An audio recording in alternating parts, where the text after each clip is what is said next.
And a welcome here this morning to Wake Up Call with Dan Tortora. Proud to be here with you every Monday through Friday from 9 a.m. to 11 a.m. Eastern Time. And we are here in the New Look Studios. We got a ton of stuff around us, and we have some cool things you can see right here in the distance a little bit there. And if I have to bring him forward, I will. But right underneath where it says basketball, you see that bobblehead. And with the bobblehead also comes a promise of this baseball that has not left the studio. And today we have Shawn Peake, the head coach of the Bryant and Stratton Syracuse baseball team in their second season. Shawn Peake joining us here this morning for an all-new Bobcat Buzz and our exclusive multimedia marketing partnership with the Bryant and Stratton College Bobcats of Syracuse. Inside of Ma and Pa's Popcorn.com's What's Poppin'. And then in hour number 2, we officially jump off Bearcat time, where the Bearcats will be joining us Tuesdays at 10 a.m. Eastern Time from Binghamton University in our multimedia marketing partnership with them. And we will start it off with the Moments with Marshall segment with Gene Marshall, the athletics director, and then a double dose of the Bearcat Breakroom, both inaugural segments for us, debuts for us. The Bearcat Breakroom will have Lavelle Sanders, Binghamton Bearcats men's basketball head coach, and Beth Ann Shapiro-Ord, the women's basketball head coach for the Binghamton University Bearcats. Will round out the show as we always do on Tuesdays with the Ingredients to Success, proudly presented by the awesome team at Avicolli's led by John Fratto. So with that being said, it is time to bring in the man of the first hour here to speak on year 2, Mr. Peake. How we doing? How you doing, Dan? I'm doing well, man. And you know, I know that I could see you in the intro when I had put this thing up here, is that I had made a promise to you and to your team that if we had, and after we did the first interview, I said this is the first ever interview for Bryant and Stratton College Syracuse baseball, the inaugural season last season. So it was the first ever interview of the first ever season, and we have the logo here. We have Evan, Alex, and Brian that have signed it, as well as yourself. And this baseball that I promised the guys, if you could see it here, folks, the Yep. baseball Oh that yeah. I had promised you and the guys would sit here in the studio, sits over my shoulder, and it means a lot to me. And like I said to you before, how many times do you get to be a part of an inaugural season as a coach, as a player, as a broadcaster? That originality is a lost art sometimes in this world, and I know we're in year 2, but I want to go back to year 1 for a second and just reflect with you on what it was like to start a program, because that's pretty incredible. That's a lot. That's a loaded question already, man. It was a lot. It was crazy. It was wonderful. It was amazing. Everything, probably every emotion possible. It was definitely amazing experience, but it's kind of hoping to move on to the next thing right now and just get into this new season. And it was definitely starting the program has been something that's been wonderful for my life as well. um, and just trying to move on and get a little bit better every day, right? And that's kind of the next step here, is to get this team, new year, new program kind of mentality of just like, all right, here we are, let's kind of keep moving on. And as you have grown in your leadership from year 1 to year 2, what have you seen in yourself as far as how you coach and maybe some things that you do differently this year? Sometimes you realize you can't do it all, and you got to have other people help you out. That's definitely been huge for me. Um, Taking a step back and saying, all right, it's okay to have other coaches and other people do things for you when I want to be able to do everything all the time, and I know I can, but sometimes you need help, right? That's probably been the biggest thing, of trying to take a step back and realizing, like, all right, it's not the. I'll kind of give my guy Alex a shout out here. Alex Gregory, our women's soccer coach, I'll give him a shout out. He kind of told me one day, every day is not the World Series, Yeah. so you don't have to take it too seriously. And that's been kind of a huge mentality for me.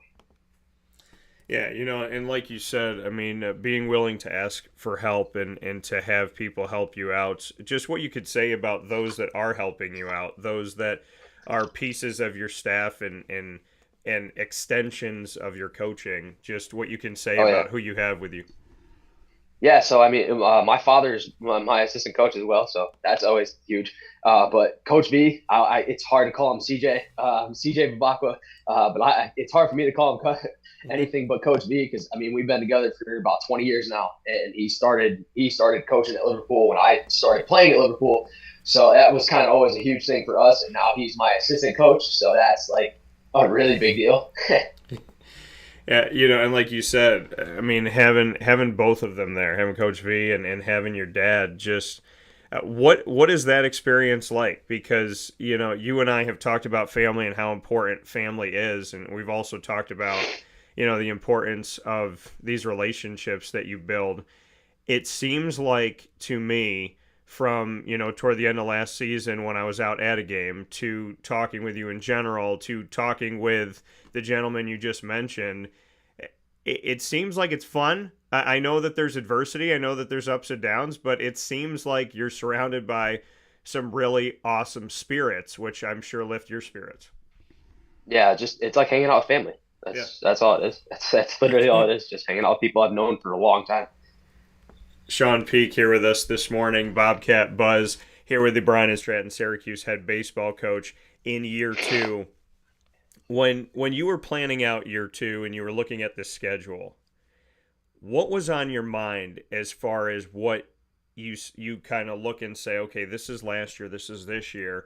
What did you want to schedule? What did you want to have? Because I know, I mean, obviously you don't want to go too far away Right. and all those. I mean, I look forward to your trips to like the Floridas and the Virginias and the South Carolinas someday. I think we should do that. But I'm hoping for a Myrtle Beach next year. That's my plan. I'm hoping for maybe we get down south a little bit next year. yeah, and so when you put this schedule together this year, what was the focus for you? Be competitive. That's the most simple answer, honestly, is just be competitive. I didn't want to put our guys in situations where I honestly kind of probably put them in last year. But it was a little bit of not knowing, Okay. first year on not really understanding how what the talent level is for the other teams, Yeah. and how good some of the teams we ended up playing. We finished the season last year with the fourth hardest schedule in the country. So being a first year program, having the fourth hardest schedule in the country, I don't think always adds up. Which I mean, it didn't. But I mean, hey, 9-9 in the first year, I'll take that any day. Yeah, and like you said, I mean, when you look at having one of the most difficult schedules in the country, yet getting some victories and having that opportunity for the team in an inaugural season to see growth, to see that positive move forward. I know you said this is a new season, but you have some carryover on your team. What can you say about those that navigated the storm last year into this year? Who are some of those guys, the Alex Garcias of the world, if you will? Who are some of those guys that you Yep. feel like have really stepped it up in year two? Yeah, I mean, you said one of them right there, Alex, for sure. He got the opening day start. Didn't go too well for him in the first inning. Just trouble throwing strikes a little bit for him, but we tried to regroup. He's understood that he's trying to take a big jump for him, and he's definitely one of those guys that's going to take a big leap this year. I think he's going to help us out tremendously, playing out in center field, running everything down, and we call him the Gazelle because man, he just gets to everything. It's crazy. Sometimes it's like out of nowhere. Wow, it doesn't even really make sense how he gets to that ball sometimes. But like we were kind of talking about earlier too, the guys that were coming in, guys from last year, like Max Monsantos, he's going to be a big part of it. Obi Bautista, he's going to be a big part of it. Pablo Calderon, he did his thing. We kind of joke that he's kind of the guy that's got the eepus on the team, Yeah. but like he eats up innings, and I always tell him that what do you kind of call your ace, right? Your ace pitcher. I always mess around. I'm a Yankee fan, so my ace pitcher is Garrett Cole. Yeah. So I tell Pablo he's my Garrett Cole all the time. And it's like, dude, you just eat up innings for me. You just get outs. It doesn't matter, and you can ask him. Just throwing strikes is the biggest thing for him.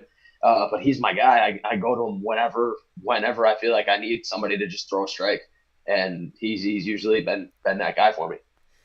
Yeah, and like you said, I mean, what I get from you in the times that we've spoken over the last couple of years is that you have this passion, like you have this genuine love for baseball. And I know that might sound simple talking, it's like, all right, Dan, you're talking to a baseball coach, but not everybody has the passion, and that. I mean, there's people that coach and maybe they had it and they lost it. There's people that are, coaching for the sake of winning. But as much as you want to win, you hit it differently. And it's one of the things that I respect the most about you is that you wear your emotion on your sleeve, you care about your guys, and you really put the work in. Like, you put that love in. I mean, how many times last year, it's like, well, we're not on a field and we got this time and we're on the road, so we're out here in the parking lot. We did that yesterday. Yeah. We literally did that yesterday. Parking lot. We were in the parking lot. Yeah. It was 72 degrees out yesterday, and we were inside an indoor facility, and I was like, guys, there's an open parking lot, like, outside, like, let's go. Yeah. And we literally just like play catch. It's an open space. Why not? Why not?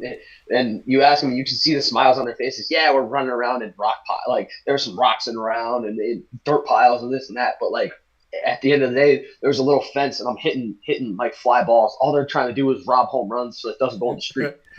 We were having a good time. It was fun. It doesn't matter where we practice. Let's just get after it. Well, and that's the thing is I think that some people really fell in love with baseball watching the Sandlot, right? And having that Sandlot baseball mentality. By the way, I feel like today's generation has been deprived of a really good baseball movie. We had the Sandlot, we had Angels in the Outfield, we had The Rookie. I mean, do you feel it's probably at the now generation, it's probably Moneyball. Yeah, probably. Which is like but it's not like a Sandlot. It's never gonna be like the Sandlot or Major League. Major League and Sandlot to me are up there definitely. Like, even like Bull Durham, all those kind of. That's what I just bought a bunch of movies for all those kind of movies for the bus trips.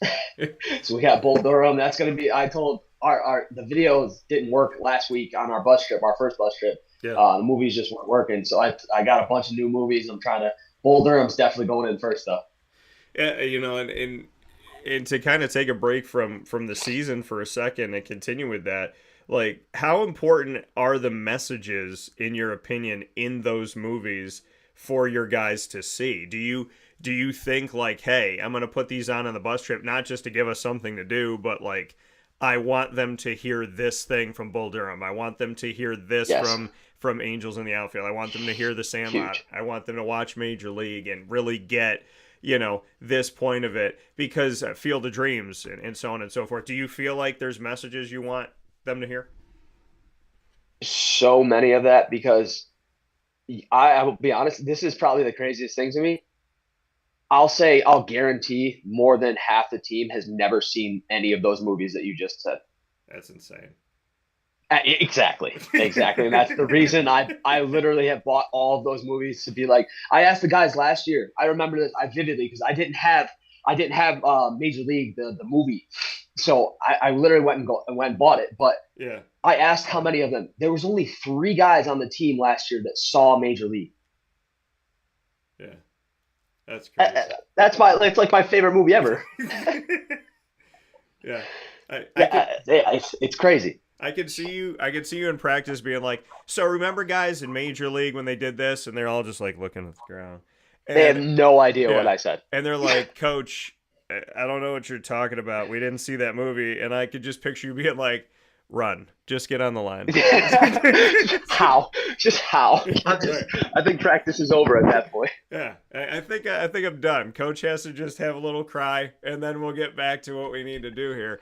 But but having those moments and having those messages. Do you have a message from a movie that like just sticks with you to the point where, whether you necessarily say it or not, but you say like something of it or the theme of it when you're in practice? Have you caught yourself like saying something from a movie? Oh yeah, all the Bull Durham all the time. Okay. The hitting the bull. You got to hit the bull first. That's going to scare somebody first.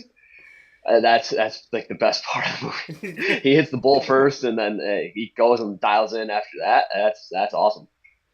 And I mean, because to and the thing that's good about it is because they haven't seen any of these movies, they think you made it up. I say, oh yeah, I'll say, oh yeah, he's just trying to hit the bull because one of our guys will sail onto the backstop, and I'm like, he's just trying to hit the bull, and these guys look at me like, what? Yeah, and just be like, hey, I made it up, because your coach knows exactly. things. So, Yeah. but for you, in the things that you do know about this team, what are the strengths this year? What is year two? I'm not asking you. I don't want the game plan because I want y'all to win. hmm I want to know, like, where do you really feel like foundationally as you're building this program? What are those pillars of your foundation that you're like, we can lean on that stuff? Our leadership of our guys. We don't have a huge roster. That's apparent. I mean, injuries kind of hurt us a little bit this year. Not having a couple guys on the roster of some ineligibility rule, this and that. I wish everybody was here and healthy and happy. But hey, we're gonna have what we have, and that's all right. But who we have is what we're gonna really lean on. Yeah. Especially new leadership. I think we have on the team, old leadership as well. Guys from last year really learning and understanding like how college baseball was. It was a big shock for a bunch of them last year. Yeah. Huge shock, I really think. But this year, I think we have different guys, different leadership that we're gonna probably lean on a lot more than we should. But these are guys that I believe that have absolutely no problem doing that. When I tell them, hey, it's going to be tough for me to get you out of the lineup sometimes, and it's going to be long days. I'm going to need you in there, a lot. And I just get a smile and say, hey, that's cool. Yeah. I mean, and that's I, and go ahead. What were you gonna say? no, go ahead. No, I was gonna say, but coming back to that leadership that you have, and just knowing, you and I were talking off the air about the fact that there was an instance where one of the guys says something and you go to step in, and one of your players was like, like, I got it, coach. Like, I'm gonna take care of this. Shut it down. Yeah, when you see a student athlete like step in and have that leadership, have that, like, when you as a coach don't have to say the message because the message that you've said got through to somebody, so they say it. Just how impactful is that for you in your life when you watch somebody else be like, no, coach doesn't have to say it, I'll do it. It was it was refreshing kind of already. After a tough loss, a very tough loss. I mean, tied it up in the sixth. And we come out and we had a tough inning. After that, one play can hurt you. One play can really hurt you. And then after the game, one of the guys that was kind of involved in the loss, I'll say, one of the other ones, was upset. This is going to happen again. No. And one of the guys kind of stepped in and was like, hey, man, it's only one game. We're going to be fine. This isn't going to happen all the time. And it was kind of like, hey, man, I got this. I was like, all right. I think that guy's got it then. Yeah, and that, like you said, I mean, it's such a meaningful thing, especially early on, 2 games in. We're here with Shawn Peake, a Bobcat Buzz exclusive in our multimedia marketing partnership with the Bryant and Stratton College Bobcats of Syracuse, the head baseball coach here in year 2. You're spending a lot of your schedule on the road, and so your guys get to travel here. When you were putting this schedule together, to go back to the schedule for a second here, how do you feel about what you were able to get? I know you got, like you just talked about, we had the February doubleheader here on a Sunday on February 25th featuring Penn State Fayette, and then you'll have them again March 9th. You'll be at Hazleton, Penn State Hazleton on March 16th, and then you'll be up at Southern Maine on April 6th before we get to see you in some home opportunities that'll happen on Friday and Saturday, April 12th and 13th, for Bryant and Stratton Albany coming to town, and then you'll go to Bryant and Stratton Albany. How do you feel about the schedule? Did you get as many games in as you wanted? Could you add any more? What's the schedule looking like for you? Yeah, so that's definitely we're adding still. We're adding still. I've been talking to some of my buddies around town and whatnot that we're definitely looking to add. It's more of a when can we figure out when the weather's going to be okay? That's probably the biggest thing. Is like, yeah, we're definitely looking to add. We have some open dates that we're looking at, but it's just trying to figure out what day in April and it's going to be okay. It's just still so early, right? Like yesterday was beautiful. Today's hopefully going to be good again, and then tomorrow I'm pretty sure it's supposed to rain again. So so we got to figure out what days. But I like how our schedule kind of plays out. I like being on the road. I don't mind being road warriors for a little bit. But I mean it's also trying to get out of the little bit of colder weather. Last weekend when we played, it was almost 50 degrees. It was beautiful. They were kind of making fun of me, the other team. When it got to be a little bit colder, they're kind of looking at me like, man, you only got like a t-shirt on. Like, you really are from Syracuse. I'm like, yeah, I'm okay. Yeah. I know that finally, after living in Florida and spending so much time in Florida because it's the second hub of my show and the company, and it's got a lot of family down there, I think that my body has finally adjusted to Florida because when it is 56 to 63 in Syracuse, I got my windows down, I got shorts on. I was like, I think I finally became warm blooded.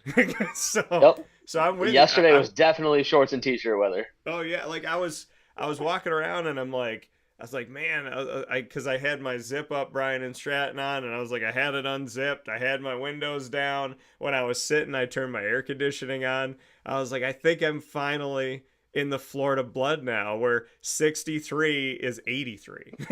Yeah. Oh yeah. You probably you just walk outside in Florida, you just start sweating. Oh yeah, no, that It's is that is an immediate truth. I've lived the truth.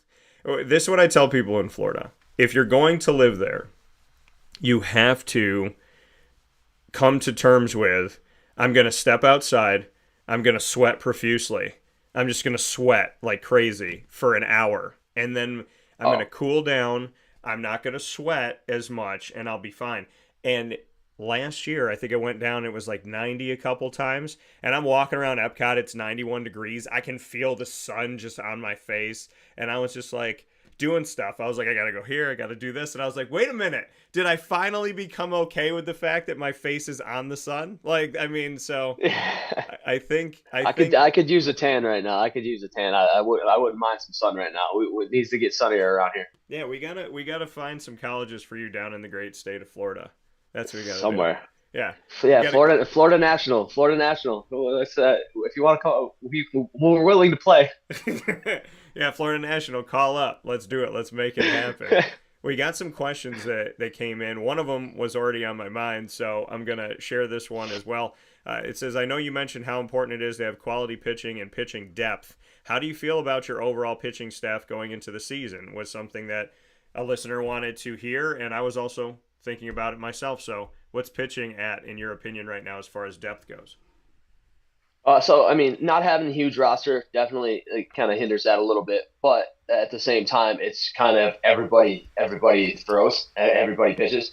And for the most part, maybe one or two guys really don't pitch, but everybody gets up there and, for the most part and throws. And I actually think we have a pretty good plan going into the weekend. If we're playing two games or one game, in a weekend, I have no problem, thinking that we're really going to compete because we definitely have a couple guys that are going to go out there and give us their best effort. And I have, like I said, this weekend, I think we have two quality guys going out there, being our starters. A couple new guys to the program as well, Daryl Hill and Tosh Walden. They're a couple of my guys from Atlanta, Georgia. So I'm hoping to bring up a couple of my other buddies for next year. But those are a couple of our starting pitchers for the weekend. And I really, when I have those two go out there, I'm not worried about too much. Yeah, and you mentioned recruiting in Atlanta, Georgia. When you're casting your net for recruiting, where is that net in your opinion? Is it anywhere and everywhere? Are there certain places where you've kind of said, like, I think these are going to be some good spots for us? Because looking at your roster for this season, We have, it's gone. It's New York when it comes to Brooklyn and Rochester. Mhm. It's, it's Teaneck, New Jersey. It's Jonesboro, Georgia. It's Union City, Georgia. It's New York City. It's Yep. Curve Lake. Connecticut. Yeah, Connecticut, Ontario. We got them. Yep, Yeah, exactly. and then Nashville, Tennessee. By the way, probably, and shout out to Mr. Taylor here. Curve Lake is probably the coolest name of a home I've ever heard in my life. So, just what can you So say? I'm pretty sure River, he lives on an Indian nation. Yeah, So I'm pretty sure that's the name of their little tribe and everything. but I mean, think about this. His name is River, and he lives on Curve Lake. Like, I mean, Yes.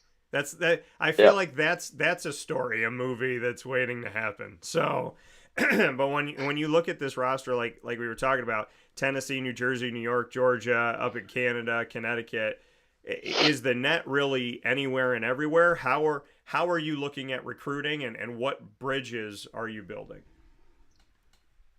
Anywhere and everywhere, as much as I can possibly find anybody I can reach out to, anybody that can try to recruit any. I'll recruit anybody if you're a good ball player. Obviously, I want you to be a good ball player, but more importantly, you got to be a good person. Yeah, That's kind of like the big thing for me. Just in I make relationships through at camps, at this, at that, at online, any way I can possibly reach out to people, and just and like I'll say, even one kid, when Casanova closed last year, we played against them. That's where I got one of our guys. Is Daryl. I got him from there. He's from Atlanta, so it's just it all kind of falls into place how it does, and just it's all from they're all from everywhere, and I kind of love it that way. We get every walk of life kind of in here, and it makes me a more cultured person. It makes me live a different kind of life. And it's like, hey, these guys are coming from all over the place. They're teaching me things every day, so I love that part of it. And having all the guys that speak Spanish and all that too, I'm still learning. They like teaching me stuff. I mean, that's kind of been the fun part is they'll say something to me in Spanish and like expect me to understand it, and I'm like, dude, I'm not there yet. They're like, I'm getting there. I'm still learning. yeah.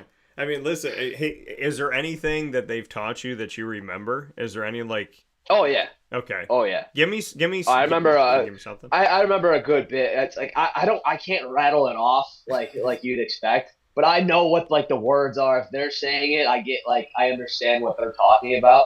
And it's funny because like I have and a couple. I'll probably say just a couple of the guys that understand a lot more Spanish than they do my English.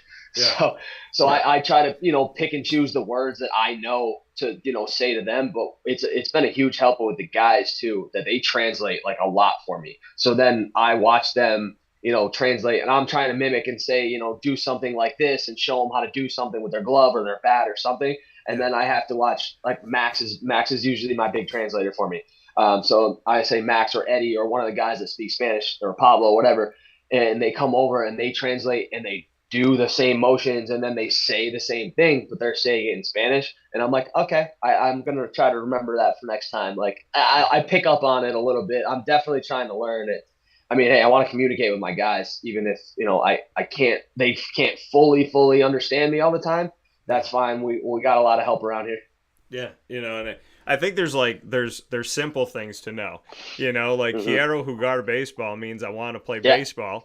You know, exactly. you got that. You got Exactly. tango said they're thirsty. Tango Yep. hombre they're Yep. hungry.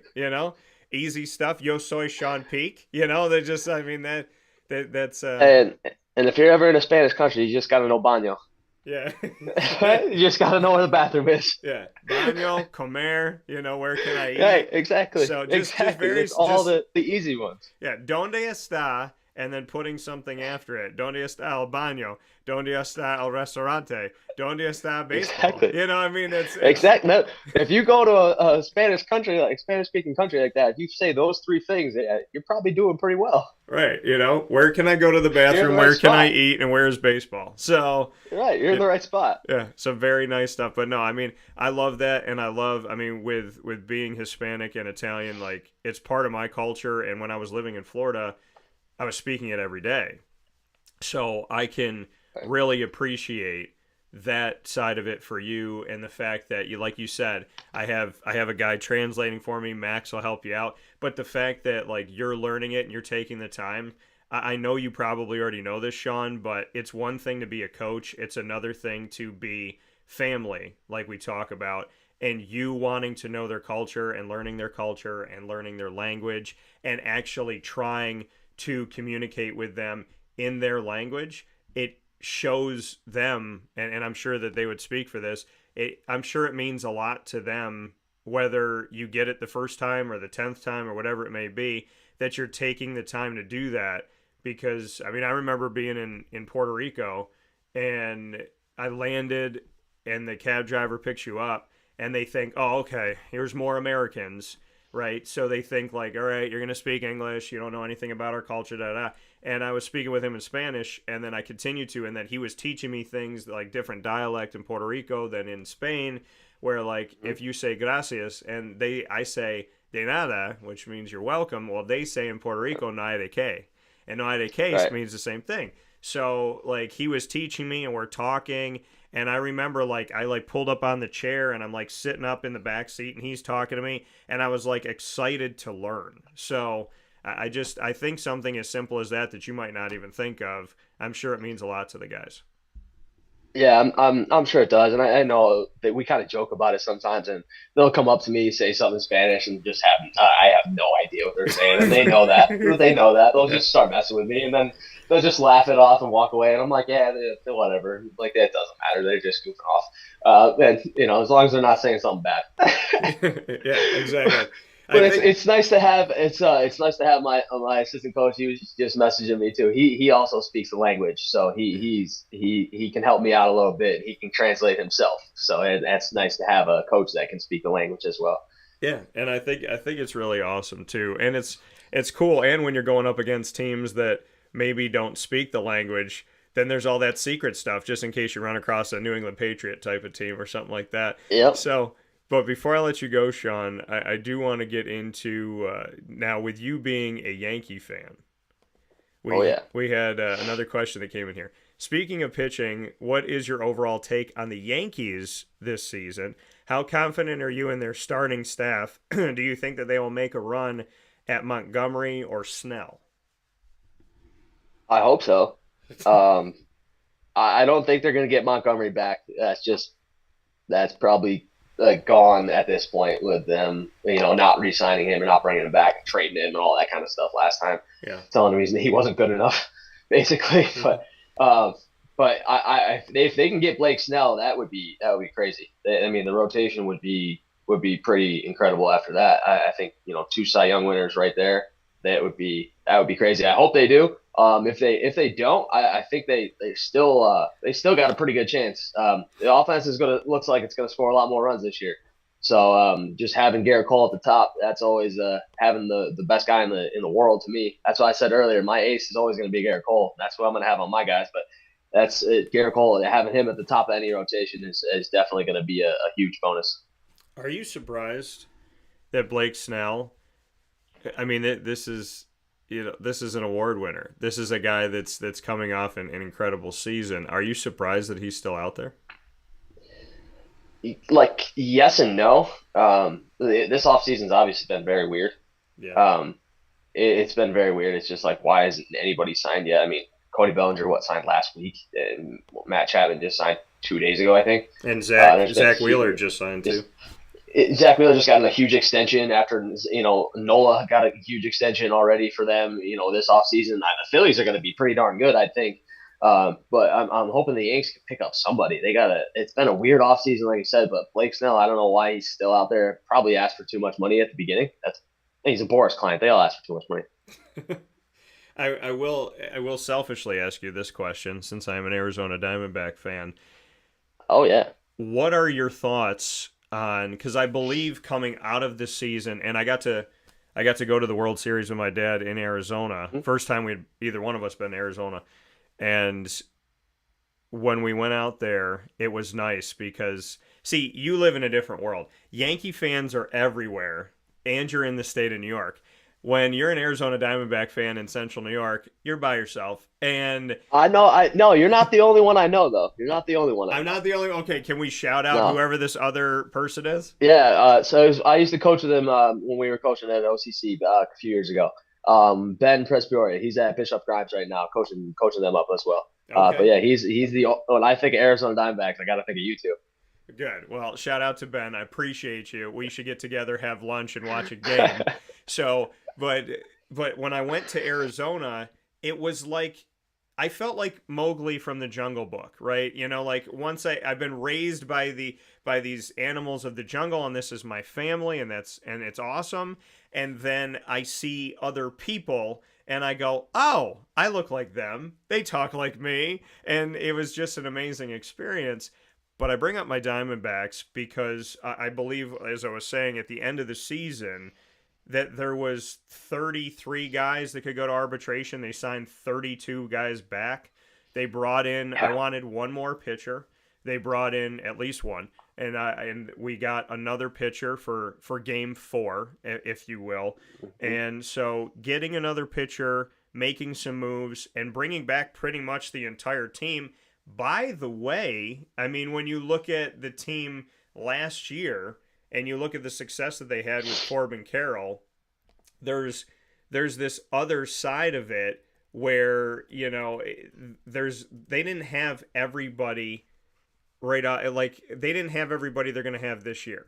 And to me, there's something to be said about what's to come with the Arizona Diamondbacks. So for me, I would love to get your thoughts, and I'm speaking about Jordan Lawler, is that, you know, here's Jordan Lawler and his cards are going up and there's all this stuff and people are getting a little hyped about him and whatnot. I got a ton of his rookie cards, but they made that entire run without him. Plus they brought Hmm. in another pitcher and almost the entire team's coming back. So the Arizona Diamondbacks, in your opinion, as a baseball coach and fan, what do you think?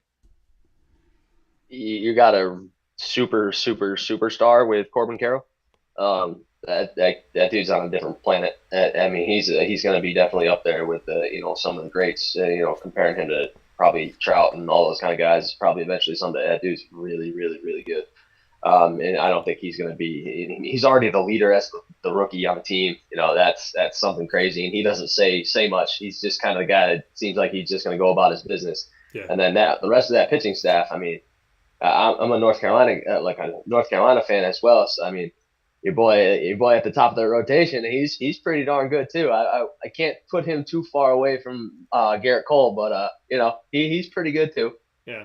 Yeah. No, I mean, I feel good, and I mean, Brandon Fott, you know, last year, my Oh my goodness, God, yeah, even that guy. you know, as a rookie, you know, himself. But and I'm a Piazza fan. I mean, he's my favorite catcher of all time. But Gabriel Moreno, I'm telling you, Mm. he's warm in my heart.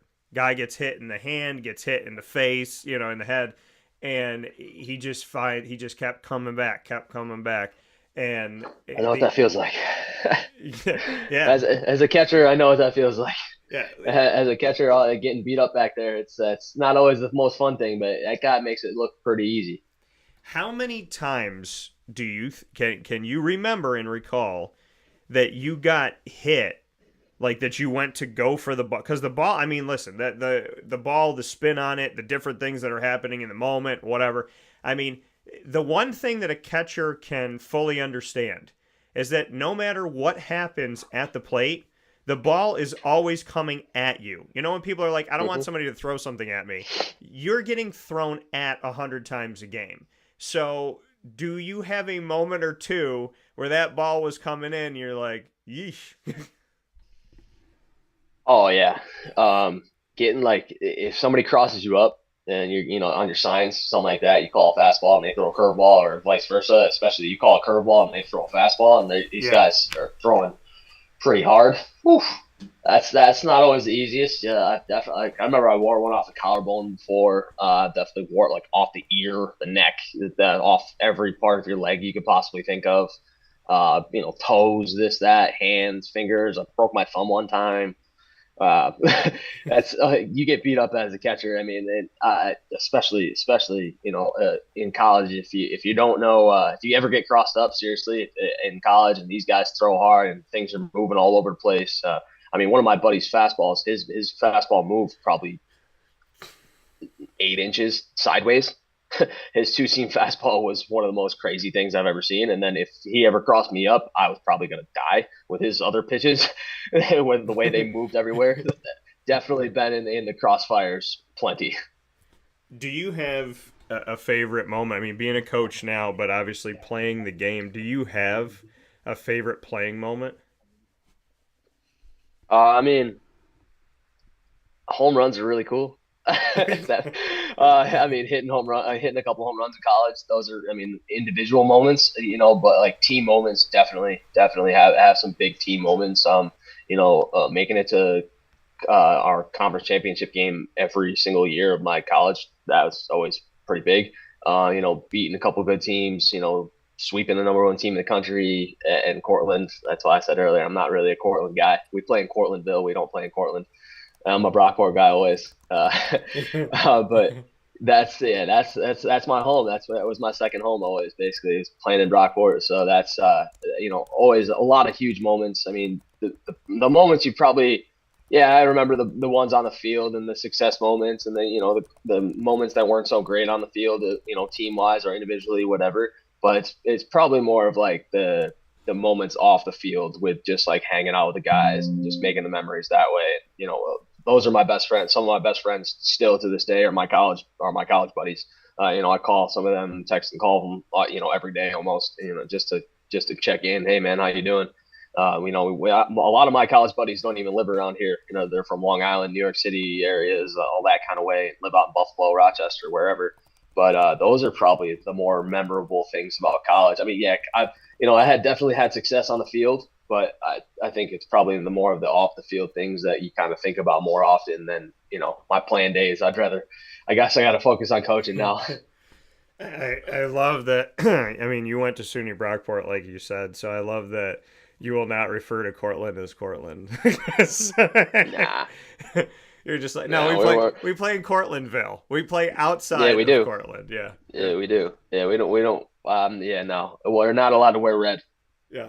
Well, and do you have that rule on your team? Do you have the rule of like, don't Yes. come to practice in red, don't come to yeah, like okay, Yeah, that was a rule at Brockport, and it's still a rule at Brockport. That's not like a hidden thing or anything like that. Half the conference is red. Why would you wear that ugly color? But I'm glad our colors are what they are. I like to be able to wear black. That's where my home stays at. yeah, and the funny thing is we have Cortland fans that are listening right now. I'm sure. And hey, I'm never gonna hide that I'm a Brockport guy. That's the second home. I'm Brockport through and through. I bleed green and gold. Yeah, and but I brought it up because I love in sports rivalries never die. They just Oh, never exactly, they never exactly. ever die. Like when someone talks to me about George, they'll be like it could be literally anything in the world. They'd be like, "Yeah, so I ate a hot dog, man, and then I went and saw this one movie, and then after I saw the movie, I was taking a walk and Georgetown and I'm like, Yep. Georgetown what?" My mom's the exact same way. My mom is right there with you. She went to Syracuse as well, and you say Georgetown, and she's like, "Oh, I hate that." Yeah, and it doesn't listen, it never fades. I have some I mean, I have fans. Who was it? Which one of my teams? I'm trying to think here. But one of my teams that won a championship, it was like if I mention that team, oh, like I can't talk about to the Phillies to the Diamondbacks. Or I can't talk about the Diamondbacks to Phillies fans. Yeah, So my buddy Danny Tome, who owns the Wildcat Sports Pub, who I've worked with for 8 years, and I love Danny, and Danny and I, that's family. He's a Philly fan. I'm a Diamondback fan, and him and I were talking about, hey, like 2 weeks before, it's like, hey, if we make it to the playoffs and we go up against each other, like let's go to a game, and it didn't end up happening, and I walked into his place wearing Diamondback stuff, And Oh boy. because my thing was like I didn't take my stuff off, and there were certain things that I had to wear. I had to wear this like certain. I there was certain garb I had to get, and then like my dad got me stuff and got me more stuff for Christmas. Watch out, Danny. But I, out of respect for him, after the Diamondbacks beat the Phillies, if I went into the Wildcat, it's the only time I wouldn't wear my gear because I respected him. But him and I couldn't discuss the games, and there was like a kind of a Hey, silent like, hey man. But that's the thing is like, what's up? right, what's up? Keep your distance. Yeah, how are What's you? up, man? How you doing? But I'll tell you this now, I feel that way about the Rangers. This is no offense to Ranger fans. This is no offense to children, adults, or anybody. If I see a birthday cake that has a Texas Ranger logo on it, I will kick the cake. I will put my foot in the cake. I mean, it could, if I was at Chuck E. Cheese and I'm there with my godson and we walk by a table and they're singing happy birthday with the Rangers thing, you will have to physically bring me out of the building. I'm gonna have to get you like a picture of what Corey Seager. No. No. I buy, sell, and trade cards, and I work with GG Got rid of Cards and all of Break, and I love them. I have really cool Ranger rookie cards, and I'll be at a show or I'll be at trade night at GG, and I'm like, do you want these? Do you want to take? They're like $3. They could be 10. You can have them for 3. Just get them out of them. my Have house. Get them take them. all out of my house. Like I could get the best of the best, like RPA Texas Ranger card. And outside of Nolan Ryan, who is in my studio off my shoulder, Oh yeah, I mean, outside of Nolan Ryan, which that's untouchable, it's from my Uncle Bill. yeah. But I'm being completely honest. This is so my dad was home. Now, I'm always honest, but this is like, I'm sorry, Ranger fans. So my dad was at his house. I was at my house when the last game came out of the World Series this past season, and and I'll never forget. My buddy Isaac loves this. They went, and your 2023 World Series champion. I went, nope, and I shut it off.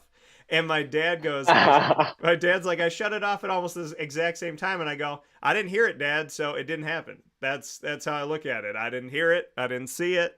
I just heard your If you don't see it, yep. yeah. I was like, you're 2023 World Series champions, and I went, no, I'm not gonna watch that. So I just shut it right off. So I don't know who won in 2023, Shawn. I'm not sure.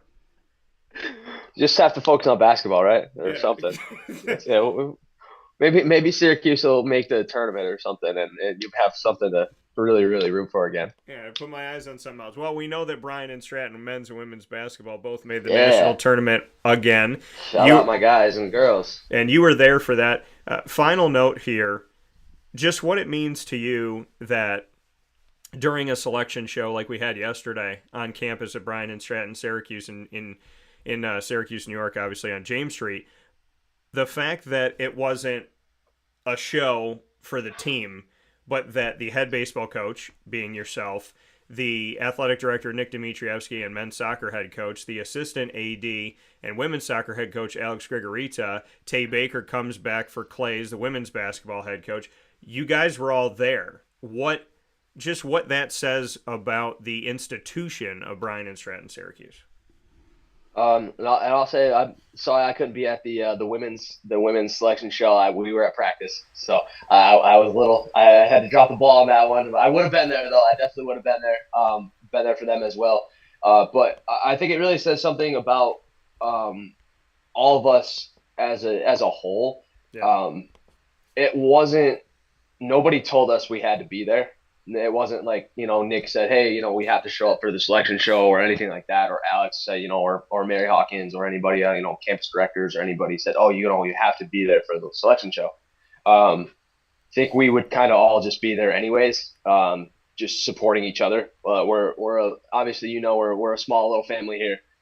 We all try to give as much love and support to each other as possible. And obviously Clay's my guy. That's my homie. We've been very tight, for a while now, and I would, do anything for him, especially supporting their team. I've already traveled with them a couple times. I do the scoreboard for them anytime. I'm gonna be at their games anyways, and watching the girls, watching the guys. Anytime they're playing ball, I love watching them. Just being supportive of it. But all of us kind of just showing up just to support. That's kind of what we do around here, honestly. It wasn't like a huge surprise that everybody was here to me. It was Yeah. like, oh yeah, it was like, hey, 1:15. I knew what time the selection show was, Yeah. and I knew what time we were going to come up here. But it didn't really surprise me to see who else was in the room. It's just kind of, I feel like you don't have to be told what to do. Just like there's an event going on that you should go support, and that's just kind of what we all do, support each other around here. Yeah, and that's what I love. Seeing the baseball team at a soccer game, seeing you yesterday. Oh yeah. It's like you said, it's a normal thing. So the whole why Bryant and Stratton, Syracuse. My response to that is, do you know the people? Do you understand the? I mean, you and I, the first conversation we had was an emotional conversation about our families, about our grandmas. And like there's so much to be there's just so much to be said about it's like genuine love. You know what I mean? It's like you shake hands and you look each other in the eye and you really build those relationships. Like I saw Alex Garcia yesterday when I was walking out, he was coming in and I'm like, he's not walking by me without me saying what's up to him because of that first conversation. Like that Yep. first time sitting down.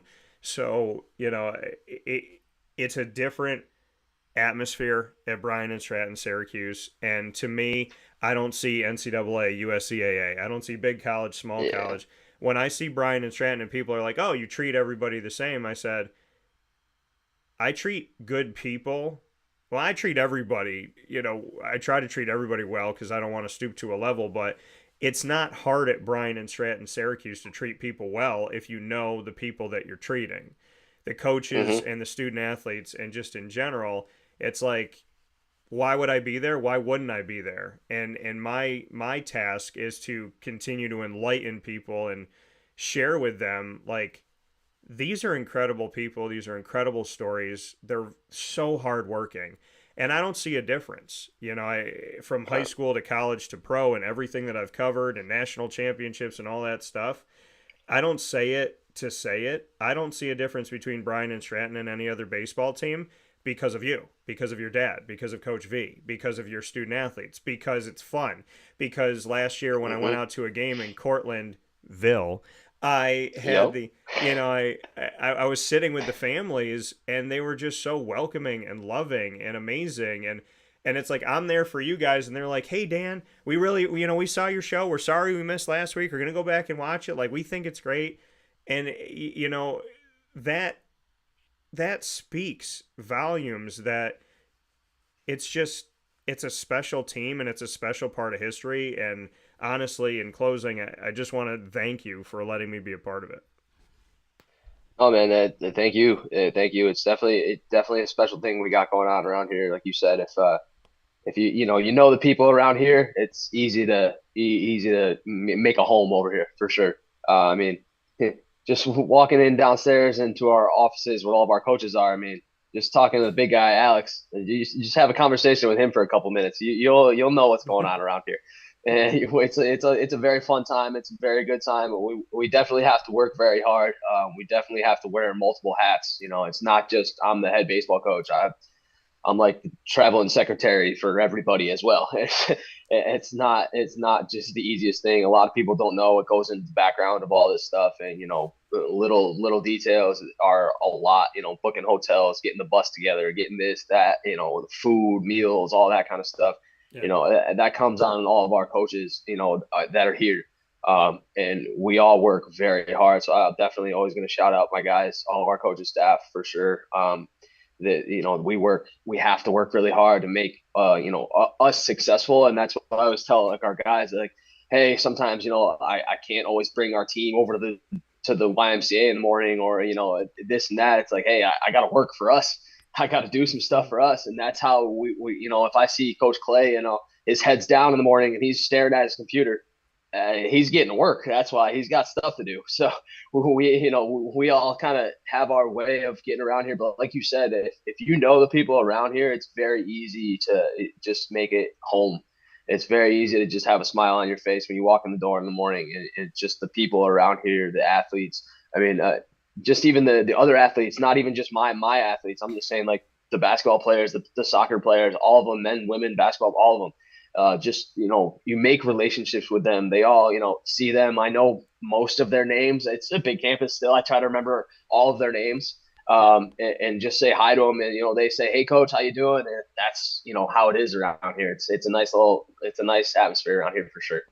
Yeah. And it's, like we talked about, it's not hard to support good people that have good hearts. So I hope that you have felt that from me. We got to have some of those student athletes on this season, and I know that. Yeah, next time, let's get some guys on here. Yeah, and we'll meet some of the new guys. Yes, and I definitely want to do that, and I do want to let you know and the world know that I have joked with you about a jersey, absolutely. Oh my God, yeah. Absolutely, I don't have to have it by any stretch of the imagination. I didn't want you to ever feel bad, but I would love to put something up in here because definitely, this baseball. We got to get you. Yeah, we got to get you something. Yeah. I don't think anybody's number 21 yet. Yeah, so don't let anybody be. don't let it happen. Just protect the sanctity of 21.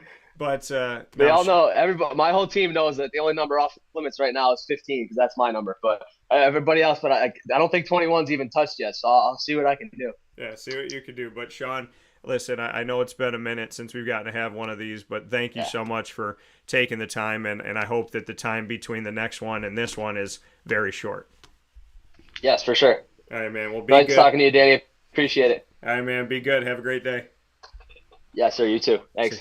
Thank you. That coming from Shawn Peake one more time here on Wake Up Call with Dan Tortora, where sports truly meets that thing called life. Spending the first hour with the Bobcats talking baseball and just having an awesome time, right? Having an awesome time with this. Like, that's why not spotlight these awesome people in our community? That's always been my mentality. Why not me? Why not them? Why not us? And Shawn Peake is, he's an awesome guy. I mean, he's easy to root for, and his team's easy to root for. And so I hope that you will root for the Bryant and Stratton College Bobcats of Syracuse, no matter what sport they're playing, including baseball, which will continue here very soon. As we talked about, they will be on the road for a bit here, so looking forward to everything that's coming up. Mom said, "Good morning. What's up, Mom?" Amy said, "Looking forward to a great season, Coach. Best of luck to you and your team." Thank you, Amy. Kind words. Appreciate it very much. Greg, thank you for all the thoughts that you had here. And I appreciate you. And Greg is booing because Greg is a Cortland alum. So that Brockport, Cortland, ooh, feeling that vibe today, right? We're going to take a step aside. We're about to make history, folks. Once we take a step aside here, Bryant and Stratton College of Syracuse, being an exclusive multimedia marketing partner of anybody, is history in the making, and we're in year number 3 in our partnership with Bryant and Stratton College of Syracuse. We're in year number 1 and just a few days into our partnership with the Binghamton Bearcats, and a trio of segments is going to be joining you right after this fast break. We have 2 new things coming to you. And I might as well show you exactly what they look like now and let you listen to the music for a second. Every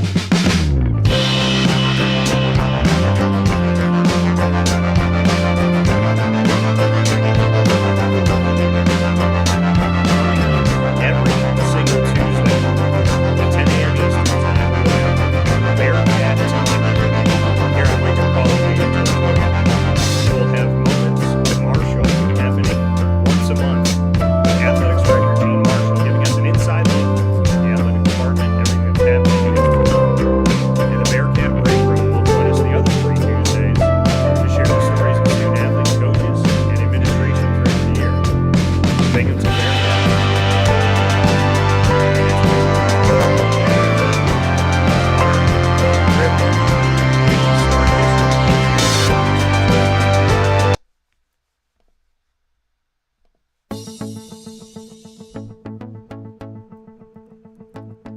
Avicolli's, located on the corner of Route 57 and Wetzel Road in Liverpool, New York, has been your trusted neighbor for decades. Located just steps from Liverpool High School, we're happy to have the Liverpool Warriors on-site, on-location broadcast at Avicolli's through Wake Up Call with Dan Tortora every single month, featuring student athletes, coaches, and administration throughout the year from Liverpool High School. Head out to Avicolli's today on the corner of Route 57 and Wetzel Road in Liverpool, New York, open Tuesday through Sunday for lunch, dinner, and drinks. We'd love to see you out there, and of course you can call them at 315-622-5100 for takeout, delivery, and catering. That's 315-622-5100, and also find them on myavicollis.com. That's myavicollis.com.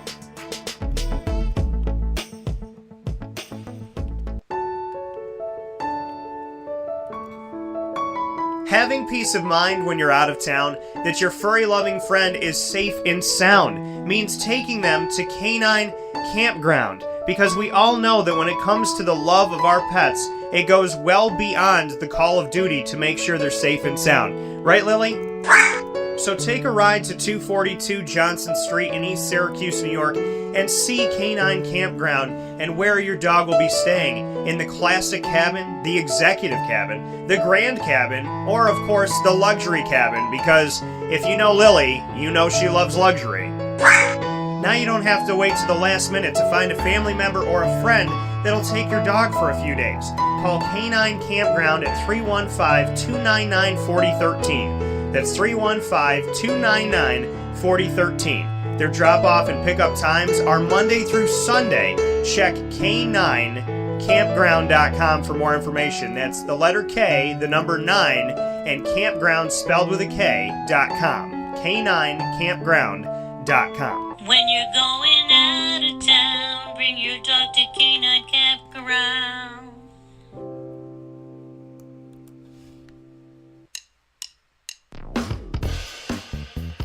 PB&J's Lunchbox, the food truck that you love finding all throughout Central and Upstate New York, now has a street-side cafe. So when you're craving their traditional favorites as well as their out-of-box amazing menu items, you can now head to 663 Old Liverpool Road in Liverpool, New York. Located just minutes from the highway, the Thruway, Destiny USA, and Onondaga Lake Parkway, PB&J's Lunchbox Street-Side Cafe is there for you Monday through Saturday from 9 a.m. to 7 p.m., serving breakfast, lunch, and dinner all throughout the day. Get breakfast for dinner, dinner for lunch, whatever you fancy, including their award-winning grilled peanut butter and jelly sandwich. Find them at 663 Old Liverpool Road in Liverpool, New York. PB&J's Lunchbox, where we love to know what's in your lunchbox.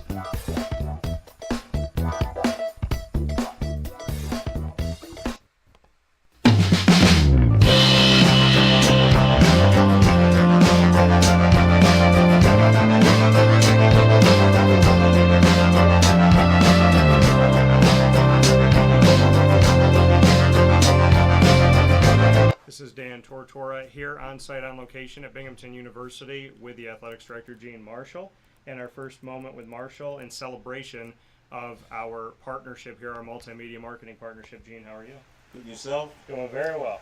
So you and I got to talk a lot off the air of what you stand for and what you're all about and the vision and the mission here. What about this partnership are you looking forward to? Just exposure for our coaches and our student athletes, but I think that they do great work.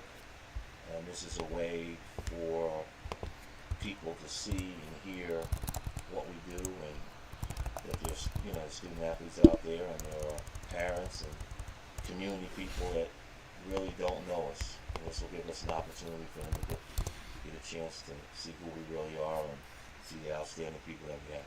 The event center, obviously, it's for me and those that have experienced it, it's an amazing place to see a sporting event. We know everything you've done with baseball and more construction happening on campus as well. Just what you want to share with people about how Binghamton is ever growing and evolving here. Well, we're working on an indoor practice facility for our baseball, softball team, as well as it will cover some of our outdoor sports, soccers and lacrosses, and maybe a little track in there as well. That'll help us to be a destination campus. Pretty soon we're going to be renovating the event center. There'll be some new floor, new track, new court, new bleachers. And then we're going to be working on our outdoor track, renovating that. So there's a lot going on for our student athletes. One of the things we want to do is provide them with the best possible resources and facilities. They have the best coaches that ensure success. Why come to Binghamton? When you look at all the coaches that you have, you look at everything you're doing here on campus and the educational piece of it as well, why Binghamton? Well, what I just mentioned, we have great coaches, great facilities, great university led by our president, President Harvey Stenger. Support from the top down. We have a great community which really rallies around our athletic teams. So if you really want to come to a place to get a world-class education and then turn around and have a world-class athletic experience, this is the place to come. For Eugene, what was it that brought you here? Why did Binghamton become a beacon for the next step in your career? The people, the staff, the student athletes, coaches, the facilities, the vision. That we're a winner in the classroom, and we want to be a consistent winner in the field of competition. And right now we're well on our way. Everybody works hard here. Everybody cares about one moment. It's a family. And so those are the things that attracted me. Your morals, your values, what you stand for, what you're about, reached out to me, and I'd love for you to have a final note here in this first edition of The Moment with Marshall, and what you want to say to the community about why they should come and support everybody here, support you and the programs. Well, this is the place to be. We have great students, great faculty, great alumni, great support, great coaches, as I've been saying, and the facilities match it, and we're on the rise. And I think if you look at what we've been able to accomplish in the last 13 to 18 months, it's all attributed to the people that we have here. And so if you want a great opportunity to come and watch some exciting athletics, this is the place to be. Gene Marshall on the inaugural Moment with Marshall here on Wake Up Call with Dan Tortora and our multimedia marketing partnership. Thanks, Gene. Thank you.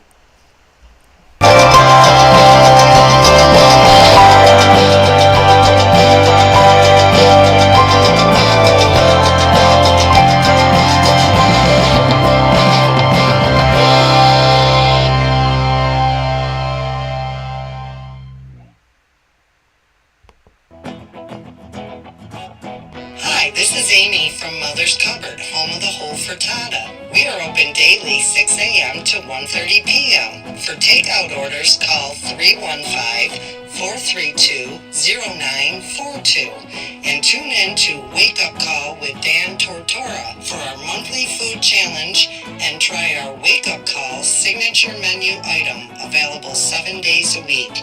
Here at Mother's Cupboard, we are Central New York, and it's our honor to serve you. Ma and Pa's Kettle Corn and Popcorn Factory remind us that every day is worth celebrating at 201 7th North Street in Liverpool, New York. Open Monday through Saturday in-store and always online at maandpaspopcorn.com. Serving our Central New York community and beyond, order anywhere, anytime at maandpaspopcorn.com. Stop in to get a tin at Ma and Pa's on 201 7th North Street in Liverpool, New York to get your half-price refills for the rest of your life. Come to Ma and Pa's for your holiday gift giving for family, friends, employees, and clients. And remember, for fundraising and events, to call 315-450-6272. That's 315-450-6272. Ma and Pa's Kettle Corn and Popcorn Factory. How corny are you? This is Jimmer Sikowski, owner-operator of Chick-fil-A Cicero, 7916 Brewerton Road in Cicero, right in front of the Home Depot. I had a deep feeling that God wanted me to do something bigger with my life and to help people, help others. I kept putting Chick-fil-A in my life, and I realized as I was going through the franchise selection process that positively impacting the lives of others was really core to what we do here at Chick-fil-A. First of all, it starts with the food. The food is brought in fresh daily. We bring in local produce. We prepare to order in the kitchen. We hand bread our chicken. We hand spin our milkshakes. It's great food. It doesn't taste like fast food. I think the second thing is the way people feel when they come in a Chick-fil-A restaurant. It's different. We try to treat people with intentional kindness here, which is very different and deeper than good customer service. And so I think it feels remarkable for most people to come in a Chick-fil-A restaurant. And then lastly, the impact that we try to have in the community is very different. It's a big part of the expectation of every operator of a Chick-fil-A restaurant is that they're actively engaged in their community, they're a leader in the community, and they're making a difference. When they realize that what we're striving to do is to shine a little light in their life, that's a very, very different experience than you will have in any other quick service restaurant. And it's that remarkable experience that I think people will emotionally connect with.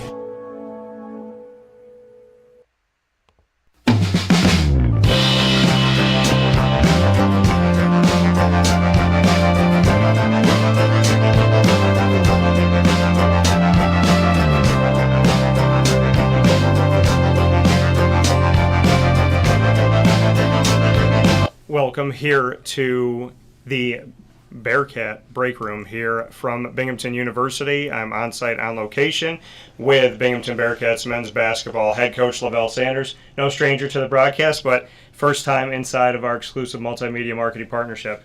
Happy to be here with you, Lavelle. Thank you. Happy to be here also. And it's also different for me because normally I'm standing on the other side talking with you when you have this behind you. So how has life been this season? We know the wins and losses are what they are in the column, but for you from the inside out of the program, what have you seen from your team here in 2023-24? You know what? I thought we started pretty well. I thought we had a really good kind of preseason. Yeah. Kind of leading into the season, which I think carried over into the non-conference. Thought we played some really good teams. We had some really good results. Got into the conference play, and I think right before conference play we had a pretty extended break, which I think kind of knocked us out of rhythm a little bit. And in terms of like just understanding like how hard you got to play and how consistent you have to be on every play, and so. You know, it took us a little bit of time to kind of get back to that, but I think we're playing good basketball right now in terms of, especially on the defensive end. We've been really good defensively. Before that, our last game against UMBC, I think the previous 4 or 5 games we were holding teams to like 61 points a game, and so that was kind of the recipe for us. We have to start with defense, and then that kind of gives us an opportunity to create some baskets offensively. So, and then we just had a really good win against NGIT. Who was playing well. We, again, defended really well. We had 18 assists. We were sharing the ball. We were playing together. And so, it's kind of been a little bit up and down, but I like the direction we're going right now. When you look at the America East as a conference, how would you describe that level of competition that you have year in and year out, and how maybe it's evolved with the transfer portal, knowing that so many players can move around? Yeah, a lot of the guys in the league now didn't start at the America East level. And so you have, look at on our team, we have, Symir and Taimu and Nehemiah and all of these guys that's transferred in from different, universities, which is, quote unquote, supposed to be a higher level. But the America East has been really tough. I think we had a historic non-conference season in terms of like how many wins we had against a lot of other different conferences. We had a team in our conference be the top 10 opponent, early in the year, and so, it's been really tough, and you can see it in the league. Everybody's had, a few losses in the league, and it's just been really stiff competition, and every night is a battle. Samir Torrance, I spent a lot of time with him up at Syracuse. What has he brought on and off the court for this team? Just leadership. We talked a lot in the summertime about him coming here and how people were going to look at him and how they were going to watch and see how he was going to act, how he was going to perform, how he was going to behave. And since day one he's come in and he's been really good. He started off in preseason coming in great shape. Won all of our competitions and drills. So he's set the example, and just even he was out. He missed the last few games, and you can really hear his voice on the bench I got a message from one of the high school coaches, an email, and they were talking about, it was good to kind of hear him on the bench. The coach was kind of sitting directly behind us, and he was hearing all of the things that SYR was saying to the team. And so he's brought leadership. I mean, he's one of the top assist guys in the country. He was just kind of what we were expecting. I didn't know he would have that kind of impact, but we wanted a player who can come in and have a pass-first mentality and try to set his teammates up, and he's been doing a wonderful job at it. And so, yeah, he's just brought leadership to the team, and it's really helped us out. You came to Binghamton a little bit ago here. When you first came in, you and I got to have a conversation about why and about this next chapter. Now that you've been within this chapter, how would you describe what life is like to be a Bearcat day in and day out, and just what this school has done for you and how it's challenged you as a coach? Yeah, it's great to be here. When I first came, I was like, man, this place could be, it's a sleeping giant, right? Because it just it's a beautiful campus, great school. Has the event center is a place where I think a lot of people would like to play. I always tell our guys, I think, teams come in here and play well, players come in here and play well because it's a really, really nice place, right? So it's been great. It's been everything that I can expect, and more. I think still we have some opportunities to grow and get better. It's challenging because it's a great academic institution, and so it's challenging to get some kids in. You can't get everybody in. You got to do a little bit more work, but I think it's a place where we have an opportunity to be really good, and it's just a matter of us kind of keeping our head down and continue to bring in student athletes that can excel both on and off the court, and that's our plan, and that's what we intend to do. Final note here for our first Bearcat break room with you, Lavelle. What do you want to say to the community, those that have supported you, those that you would love to see come out to the event center and be a part of what you're building? Yeah, just come out and support. I think the community, ever since I've been here, we've always had really good crowds. People come out and support. They love, the Bearcat, whole kind of experience. And so I would just say continue to come out and support. The kids love it. The coaches love it. We all appreciate it. And, we are doing everything we can to kind of like make the community proud of the university and of the athletic department. That coming from Lavelle Sanders, the men's basketball head coach for the Binghamton Bearcats. Lavelle, as always, thank you. Appreciate it. Yep.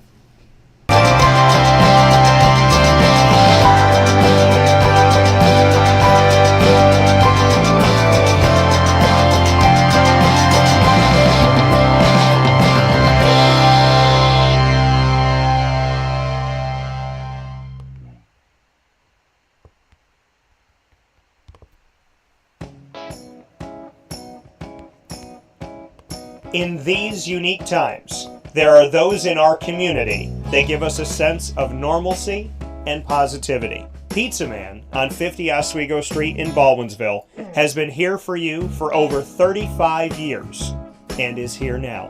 Call 315-638-1234 or order online at pizzamanbville.com to bring those familiar tastes into your home. And remember to come see our monthly on-site broadcasts centered around the community and our Baldwinsville Bees.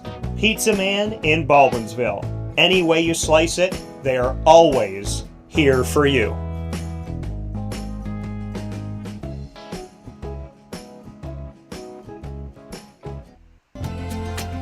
Looking for your next ride? Look no further than Great Lakes Honda City, located on 7140 Henry Clay Boulevard in Liverpool, New York. Serving our community for decades, their new and pre-owned vast array of vehicles are available to you Monday through Saturday on site. To search from home, shop at GreatLakesHondaCity.com. Call 315-365-5576 to set up an appointment. That's 315-365-5576 for Great Lakes Honda City, 7140 Henry Clay Boulevard in Liverpool, New York. Great cars, great people, Great Lakes.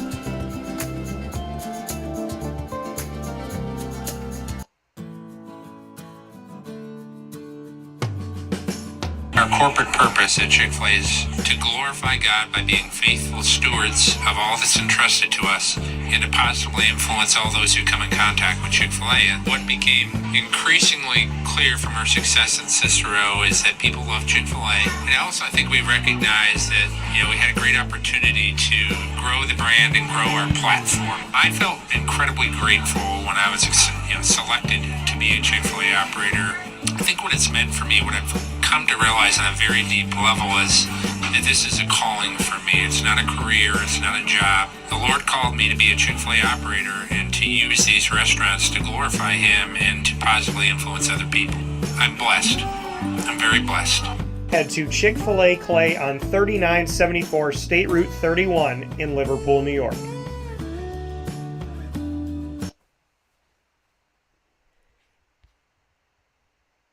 Carvel DeWitt, it's what happy tastes like. Do you know why? Because we make ice cream. Creamy, rich, flavorful ice cream. Not yogurt or iced milk like some of our competitors. Ice cream.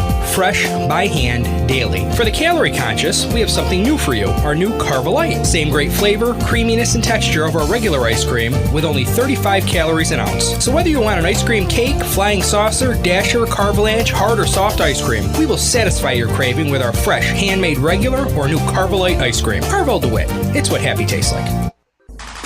The Wildcat Sports Pub in Camillus, New York is located on 3680 Milton Avenue in the Home Depot Plaza. It is your family-friendly sports bar and restaurant. Folks, some sports bars aren't family-friendly. Some family-friendly restaurants are not sports bars. The Wildcat Sports Pub in Camillus, New York is proud to be both. It is that marriage that you've been looking for years. The Wildcat Sports Pub is your home base for your sports bar and restaurant needs, games for the kids, indoor and outdoor activities, and enough things on the menu to come back every single week and get to try something new. They're open Sundays from noon to 8 p.m., Monday through Wednesday, 11 a.m. to 11 p.m., and Thursday through Saturday from 11 a.m. to midnight. For reservations and party information, call 315-487-2222 for the Wildcat family-friendly sports pub and restaurant.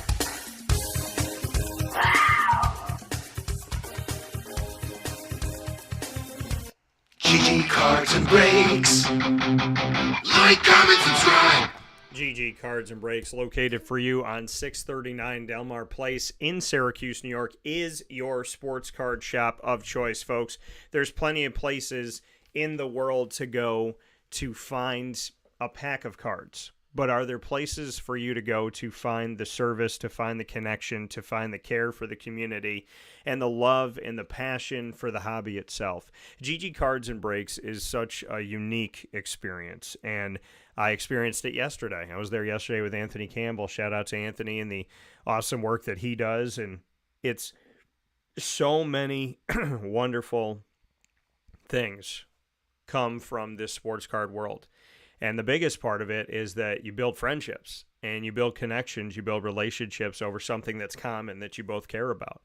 And when it comes to GG Cards and Breaks, there's been so many connections, all different ages.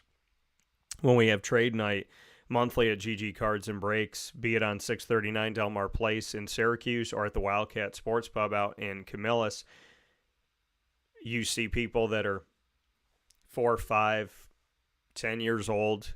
You see guys in their 60s. You see women out there in the 50s, 60s, 40s, 30s, 20s, men and women. And it's just a wonderful, wonderful connection and experience among people to have these moments together and to be able to just celebrate over something as simple as a sports card, and if you've never been a part of it, if you've never collected cards before, I would challenge you to go and do that, to go to GG Cards and Breaks today on 639 Delmar Place in Syracuse, New York, and pick out a pack. Football, basketball, baseball, soccer, hockey, all sport, AEW. They also have Disney Lorcana while supplies last and Pokemon. And they just brought in some new Pokemon, so you can go and get that, as well as a new Disney Lorcana. There's a little bit left, but maybe if you get out there this morning, you'll be able to get it. Go out and buy a pack. Look at their singles, look at their graded cards, look at their boxes. bring something home today. Bring it home for a loved one. You know, my mom, no matter the holiday, I would always look forward to that. My Easter basket, my mom would have sports cards waiting for me in there. And my mom still does it to this day because my mom's awesome. So make a memory today.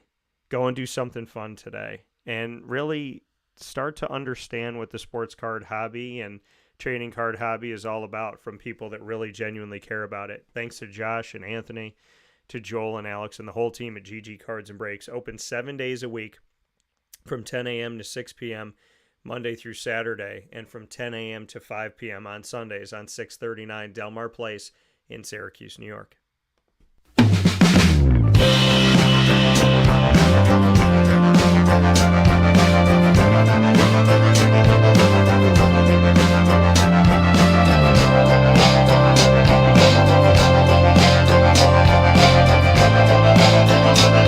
Welcome here to a new edition of the Bearcat Breakroom here at Binghamton University. I am here with women's basketball head coach of the Binghamton Bearcats, Beth Ann Shapiro-Ord. Beth Ann, how are you? I'm great, Dan. So happy to have you here. I'm happy that, you and I have spent a bunch of years together, but this is the first time that we get to do it as part of our multimedia marketing partnership and to call it the Bearcat Breakroom. So I like it. What are you looking forward to? I'm looking forward to, just more people finding out about us, and, I think it's going to be a great partnership of, really hitting some other markets. And for you, you've done so much work here at Binghamton, and your passion is tangible from what I've seen. How have you seen yourself grow, and how have you seen that passion kind of bring things to life, so to speak? That passion be a seed, maybe, for some plants. What have we seen grow here at Binghamton? Well, I love that you said that, because one of our hashtags this year is plant the seeds. And, it does take time. My second year, we had one of the best, we had the best record in the history of Binghamton. I was able to, even my first year, even though they had lost the MVP and the Defensive Player of the Year, who were tremendous players, when I took the job, we talked about this, I still had some incredible players, so it wasn't like I came to rebuild. Yeah. And we were very lucky with Kai Moon and Carly Boland and Carly, I can't even say KK, Chris Navi, but just a tremendous group of young ladies who just battled, and then we know what happened. COVID hit, which who'd have thunk, right? Who'd have thought about that? But as we move forward, the mindset is the same thing. We wanna make history again. We wanna, you always want to go somewhere and make things better.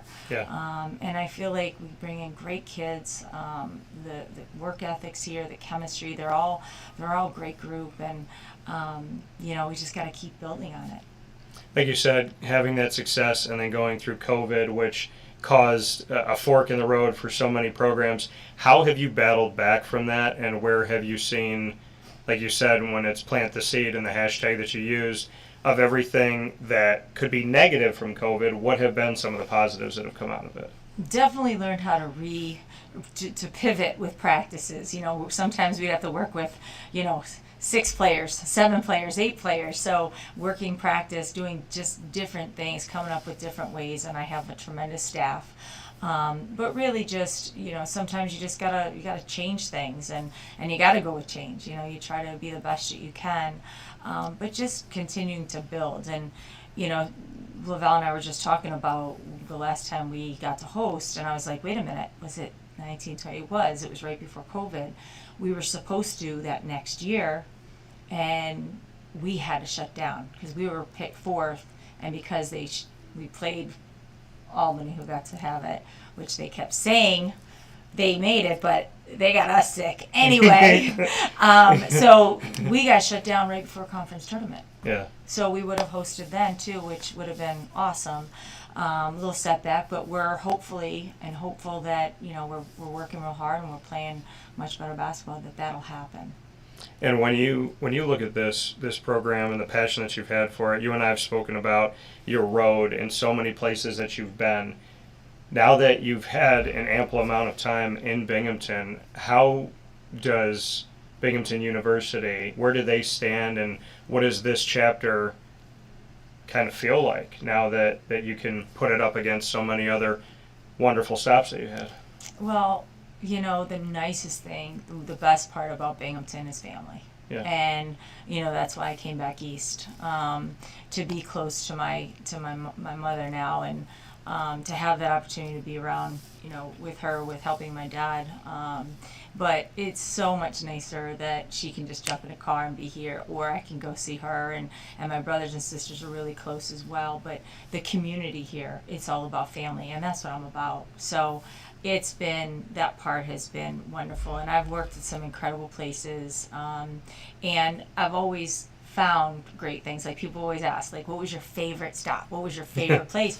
But there's something great in every place I've been. I always just found incredible people. You surround yourself with great people, and I've been lucky to be around really, really good people, and this place is awesome. The community's wonderful.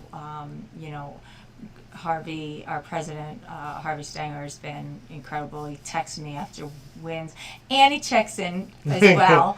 But just the whole administration and all the people here are wonderful, and that's what it's about.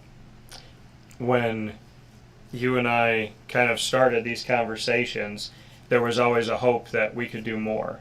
And now that we have the opportunity to really get to know you and get to know your student athletes, what should the world know about the Bearcats and the student athlete that you look for, and the caliber of student and the caliber of basketball player that you've been able to bring in here?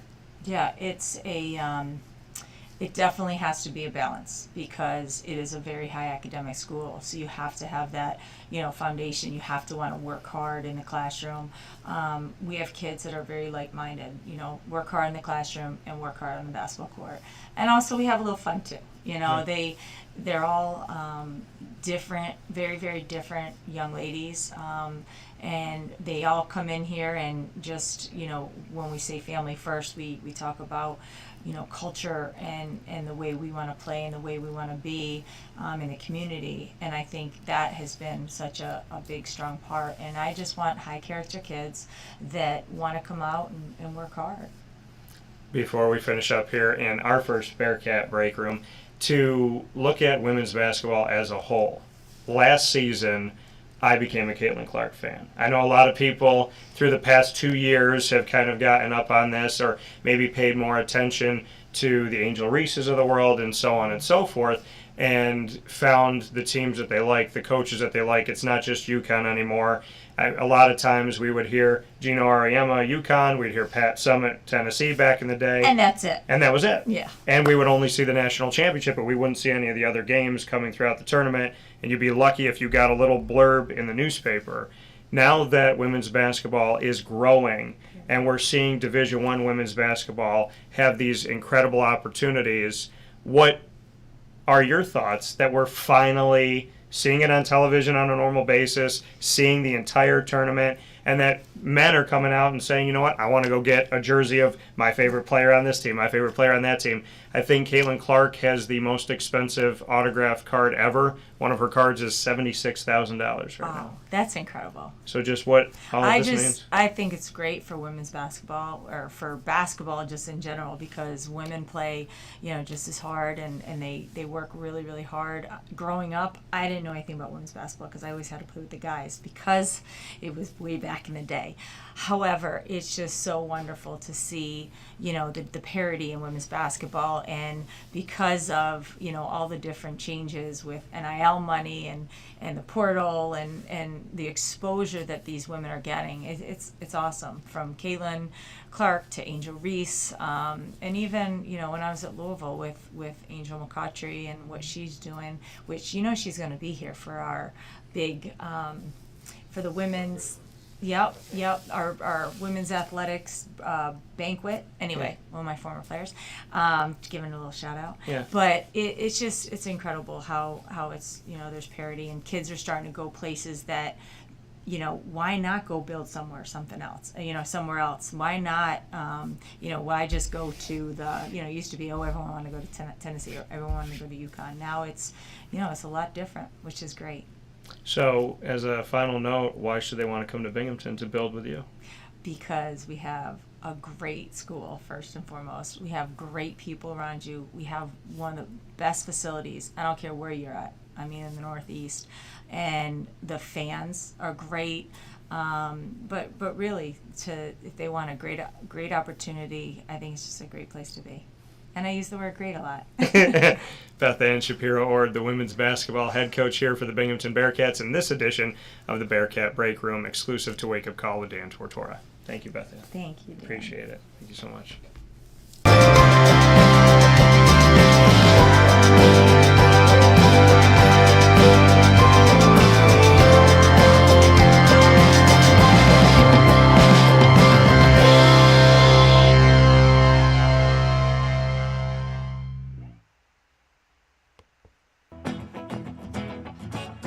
Hi, this is Amy from Mother's Cupboard, home of the whole frittata. We are open daily 6 a.m. to 1:30 p.m. For takeout orders, call 315-432-0942 and tune in to Wake Up Call with Dan Tortora for our monthly food challenge and try our Wake Up Call signature menu item available 7 days a week. Here at Mother's Cupboard, we are Central New York, and it's our honor to serve you. Ma and Pa's Kettle Corn and Popcorn Factory remind us that every day is worth celebrating at 201 7th North Street in Liverpool, New York. Open Monday through Saturday in-store and always online at maandpaspopcorn.com. Serving our Central New York community and beyond, order anywhere, anytime at maandpaspopcorn.com. Stop in to get a tin at Ma and Pa's on 201 7th North Street in Liverpool, New York to get your half-price refills for the rest of your life. Come to Ma and Pa's for your holiday gift giving for family, friends, employees, and clients. And remember, for fundraising and events, to call 315-450-6272. That's 315-450-6272. Ma and Pa's Kettle Corn and Popcorn Factory. How corny are you? This is Jimmer Sikowski, owner-operator of Chick-fil-A Cicero, 7916 Brewerton Road in Cicero, right in front of the Home Depot. I had a deep feeling that God wanted me to do something bigger with my life and to help people, help others. I kept putting Chick-fil-A in my life, and I realized as I was going through the franchise selection process that positively impacting the lives of others was really core to what we do here at Chick-fil-A. First of all, it starts with the food. The food is brought in fresh daily. We bring in local produce. We prepare to order in the kitchen. We hand bread our chicken. We hand spin our milkshakes. It's great food. It doesn't taste like fast food. I think the second thing is the way people feel when they come in a Chick-fil-A restaurant. It's different. We try to treat people with intentional kindness here, which is very different and deeper than good customer service. And so I think it feels remarkable for most people to come in a Chick-fil-A restaurant. And then lastly, the impact that we try to have in the community is very different. It's a big part of the expectation of every operator of a Chick-fil-A restaurant is that they're actively engaged in their community, they're a leader in the community, and they're making a difference. When they realize that what we're striving to do is to shine a little light in their life, that's a very, very different experience than you will have in any other quick service restaurant. And it's that remarkable experience that I think people will emotionally connect with. And a welcome back here to Wake Up Call with Dan Tortora. Happy to be here with you, hanging out where sports meets life every Monday through Friday from 9 a.m. to 11 a.m. Eastern time. And for those of you that were with us on Facebook, apparently Facebook has had an outage. So I'm happy for those of you that have jumped over to YouTube. That's why we're on multiple channels. So you can be listening on YouTube, listening and watching on youtube.com/wakeupcalldt. And you can be listening worldwide on wakeupcalldt.podbean.com to our live feed on Podbean. So however you're connecting with us, thank you so much for tuning in on Wake Up Call with Dan Tortora. And I'm happy that YouTube and Podbean are doing their thing while Facebook and Instagram apparently are down today. So that's the world of the internet, folks. I'm sorry that they're down, and hopefully they'll be back up soon. I have no idea what's going on, but hopefully things will get better. And if you're like, Dan, why are you so calm about this? Well, it's because I've dealt with it many times.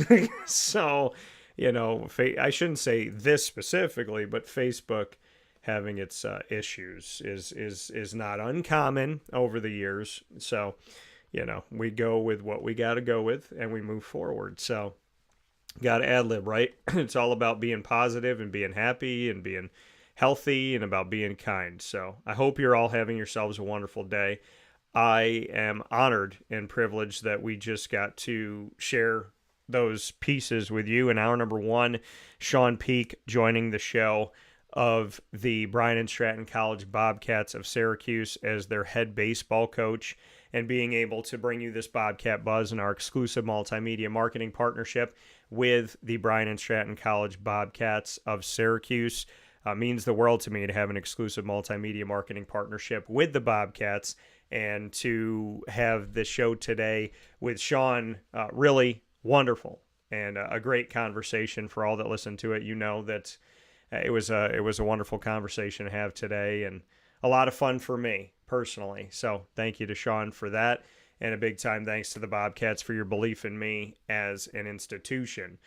From there, we jumped into the first ever Bearcat Time. And Bearcat Time, that hashtag when you see it, Bearcat Time is going to be Tuesdays at 10 a.m. Eastern Time, weekly on Wake Up Call, which means that the Binghamton Bearcats will be joining me every single week, Tuesdays at 10 a.m. Eastern Time. And we will be doing 2 different segments throughout each month, one being Moments with Marshall, which you saw the debut of that today, the inaugural episode of Moments with Marshall, which is a segment that will feature Binghamton Athletics Director Gene Marshall, letting you and I have an inside look at what's happening in Binghamton, some breaking news, and some awesome opportunities to share information about Binghamton University and the Bearcats. And speaking of the Bearcats, every single month you will have multiple episodes of the Bearcat Breakroom, where I will be speaking with student athletes, coaches, and administration throughout the year across the sports programs at Binghamton University to get to know your Bearcats even better, and to tell the stories in a different and unique way, and to make history in this exclusive multimedia marketing partnership between Wake Up Call with Dan Tortora Broadcast Media, and Binghamton University, which is already a historic move that I'm so grateful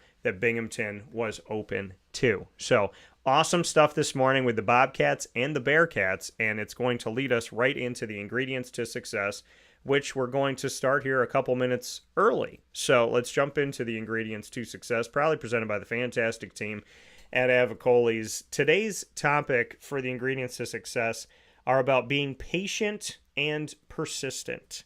Patient and persistent.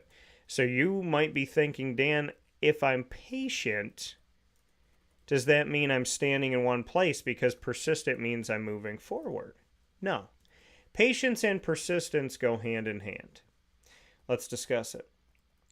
When you are patient, obviously you are waiting, right? You're trying to wait with a positive attitude, I would say. So waiting with a positive attitude when you're patient. Now, patience does not mean standing in place. Patience does not mean doing nothing. Patience means saying, no matter what I do, I have to know that it takes time. It also could mean at times that you've done what you could do and now you have to wait, right? Being patient is a really hard thing. Hence why I feel like all of us know somebody who's impatient. Someone who doesn't like to wait, someone who's constantly go, and doesn't know why everything can't be done in 5 seconds, right? Somebody who has a lack of patience. We talk about that all the time. So, do you struggle with being patient? Do you struggle with sitting back and saying to yourself, okay, you know what? I've done what I could do. I've said what I needed to say. Now I just have to watch and see what happens. Because a lot of times in life, be it professionally or personally, we want the answer and we want it now. If we applied for a job today at 10:30, it's 10:49, and we're like, why didn't they tell us if we got the job yet?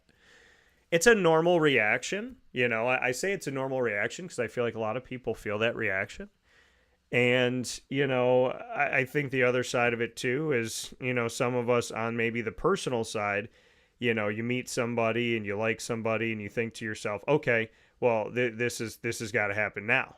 This has got to happen now, right? And you know, you know, I met somebody and I'm going to fall in love and I'm going to have kids and it's going to be quick and it's going to be painless and it's going to be easy. It's going to be great. You know, and I think that we fall into that as human beings. I think that we fall into that a lot. This thought that things are just meant to be quick. You find the job you like, you get the job. Easy, right? You find the girl or guy you like and you say, okay, I'm going to ask him out. We're going to date for a week. We're going to move in together. We're going to have kids. It's going to be great. And we're going to move in together, get married, have kids, and it's going to be great, I should say. And yet, that doesn't always happen, right? Things don't always happen that easily. More often than not, you don't get the phone call about the job 19 minutes after you applied for it. More often than not, you don't, you know, get into a relationship and within 2 months you're married and it's all great and all that stuff. Patience is a hard thing though, because we're in a microwave society. If we want something, we look it up. If we need something, we look it up. If we want to order something, we look it up. We can do most things sitting on a couch doing nothing. You can do most things doing nothing. And what I mean by that is you can go grocery shopping by barely moving, ordering it on an app. You can date by nearly moving, ordering it on an app. You can look up information by nearly moving, by going to a search engine, which is now your library. And so in this microwave society, patience was already a virtue. And when somebody says patience is a virtue, right? When somebody says that to you and you say, what does that mean, Dan? What does it mean patience is a virtue? Well, the definition of a virtue is a behavior showing high moral standards.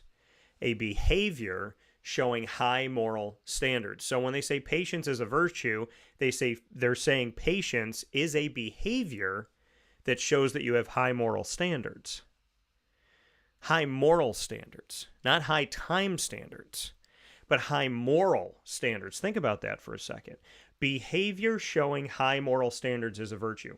So if patience is a virtue, then patience is a behavior that shows that you have high moral standards. Right? High moral standards. Not high standards. High moral specifically. So patience being a behavior that shows that I have a high moral standard, a moral compass, right? I have high morals. So then we ask the question, what is morality, right? So what is the definition of a moral? It's concerned with the principles of right and wrong behavior and the goodness or badness of human character. Holding or manifesting high principles for proper conduct.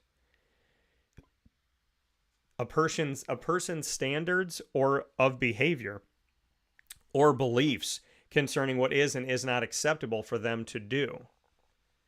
So, if patience is a virtue and virtue is a behavior of high moral standard, then if patience is a behavior of high moral standard, then we're saying that patience is concerned with the principles of right and wrong behavior.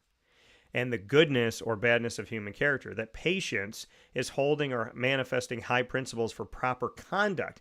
That patience has to do with a lesson, especially one concerning what is right or prudent that can be derived from a story, a place of information, or an experience. That patience has to do with a person's standards of behavior or beliefs concerning what is and is not acceptable for them to do. So if patience is connected to virtue and virtue is connected to moral, then patience has morality. Patience has right or wrong. So if we're practicing patience, we're not simply dealing with time, we're dealing with morals, we're dealing with values, we're dealing with virtues, we're dealing with behaviors of high standard. It is not easy to be patient. But in being patient, we are also unlocking morality and virtue and good behavior. Right? When you say that someone has high character, high morals, if patience has to do with virtue and virtue has to do with morality, then patience has a morality to it. It has a value to it. It has a right or wrong to it. It's right to be patient. It's wrong to be impatient. Does that mean that we should wait forever? No, but it means that patience, in my opinion, is something that is so much more than simply sitting on a couch and waiting for your groceries to show up that you just ordered off your phone. It's a belief that something good will come. It's a belief that your hard work will pay off. It's a belief that what you have put in will come out positively. That what you've put in positively will come out positively. When you are patient upon something, you are believing that time will heal, time will tell, time will allow. And I connect patience to faith because we are waiting on God. We are waiting on Jesus coming back. We are waiting on finding the love of our life. We are waiting on the phone call from the job that we're hoping that we get. We are waiting on the hope that the work we've put into our dreams will come through. It doesn't mean that we're standing in place, and it's not the same as waiting for our groceries to show up from an app that we ordered them from, but it is essentially this belief that we have done what we could, and we have to be patient in knowing that as we continue to work, or as we've put the work in, right? Once you take the test is over. Now, you hope that you pass the test, but you won't know for a little while. So you've done what you could do, and now you have to move on. In other cases, you might be patiently working. You might be writing a script. You're not done with it, but you're hoping that the first couple pages you submitted would work. You're hoping that the beginning of your story will work with the middle and the end of your story as you're on this long journey. So you're patient, but you're still moving. Persistence on this journey. When you are patient, to still persist. That does not mean to annoy or nag. And I think people get them confused. People don't want to be persistent because they think that persistence means that they're being overbearing or they're being too much. If you are not persistent in the things that you believe in, you will not achieve them. You meet the love of your life, but if you are not persistent in continuing to love that person, then you may lose that person. The definition of persistent, continuing to do something or to try to do something even though it's difficult or other people want you to stop. How beautiful of a definition. Continuing to do something or to try to do something even though it is difficult or other people want you to stop. That could mean being a persistent salesman. It could mean nagging somebody. But it could also mean that you are persistent in your faith. It could mean that you are persistent in your love of God.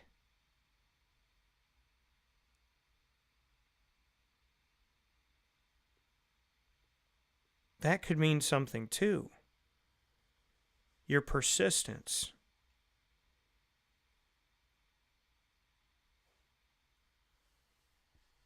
When you are persistent, you're continuing to do something. Have faith, even though it's difficult to have faith, or that people want you to stop having faith. You're persistently going after your dreams, even though it's difficult to go after your dreams, and some people want you to stop. You are persisting in making sure that things are done right on the building of your home, even though it's difficult or people want you to stop. So being persistent does not equal nagging. It does not equal negativity. It essentially is, what are you being persistent about, and how is your persistence being perceived? And sometimes our persistence is perceived in a negative way. But other times when we look at being persistent, I would tell you, like, if you called a girl, right, and you left a message, don't keep calling her. That persistence could be nagging. But when you are persistent in chasing your dreams, you may have to make those phone calls. And a prime example is when you want to date somebody, I don't believe you should call the girl like 8 times in one day. But in order for me to get a job in sports radio, I had to call 3 times a day, every week, every day, every other day in order to get the job. So it's learning where to persist, right? I felt like I had to call. I felt like I was going against myself, where it's like, well, I wouldn't call a woman this much, but I have to call a potential boss this much. And then he said to me, if you didn't call me that much, I wouldn't have given you the job. I would have forgotten about you. So kudos to you for calling me nonstop for 3 months, where I felt like it was this negative persistence, and I thought, and it made me feel so outside of myself. But he's telling me it was actually the right thing to do. So you have to learn where to persist. But patience and persistence, the ingredients to success for them is that learning, is that realizing, okay, this might work and this might not work. It's the coming to terms with the fact that some things you need to be patient for. You just need to be patient. You just need to wait. Other times you need to wait and do something. When you're being persistent, are you being persistent in a positive way? Or are you being persistent in a nagging way? So you have to discover, and you have to gain knowledge and wisdom, and you have to fall sometimes. You have to fall in patience. You have to fall in persistence. When you're following God and you're following morals and values, you're going to fall, because we are not perfect and we don't know everything. And in not knowing everything and in not being perfect, we have to learn over time what to do and how to do it. And that might change and it might adjust, but life is about learning. See, we don't want to get hurt. We don't want to have bad things happen to us. And I fully understand all of that.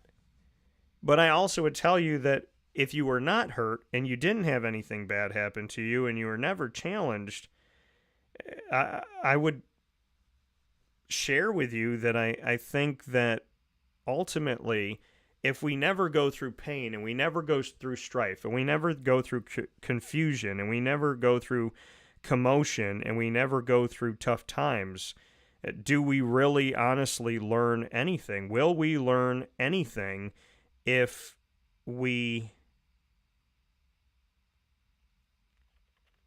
don't go through tough moments? We have to go through tough times. We have to. And I feel bad for you, and I feel bad for when I've gone through things, but do I want to sit and sulk and feel sorry for myself? No, because I know that doesn't evolve you. But when you're being patient and persistent, you have to understand that you will make mistakes. And how do I, know that things are going to work out? Well, because I've made plenty of mistakes in my life, but I've made mistakes with the intent of doing good. I've made mistakes with the intent of moving forward. That yes, I have fallen, and yes, I haven't been the best version of myself, but I'm trying to do good. I'm trying to find good. And I believe if you're always trying toward things with a pure heart and good intentions, that you will eventually find something good.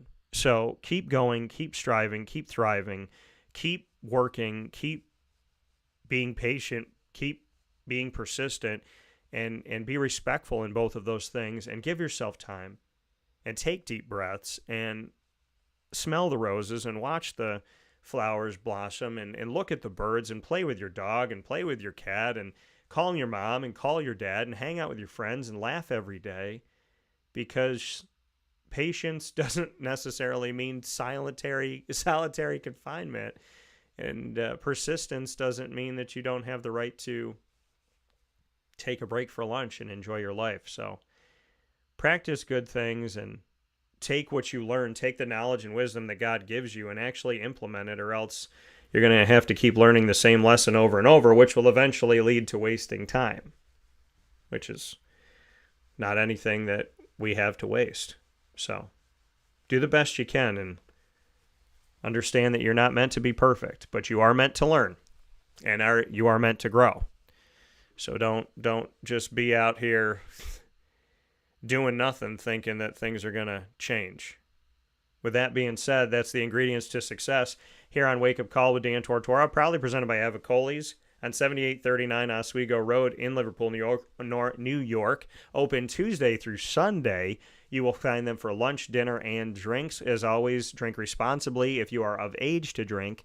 And make sure you head out to Avicolli's and support someone who has supported this community for many, many years. Avicolli's, 7839 Oswego Road in Liverpool, New York, at the cross-section of Route 57, and Wetzel Road.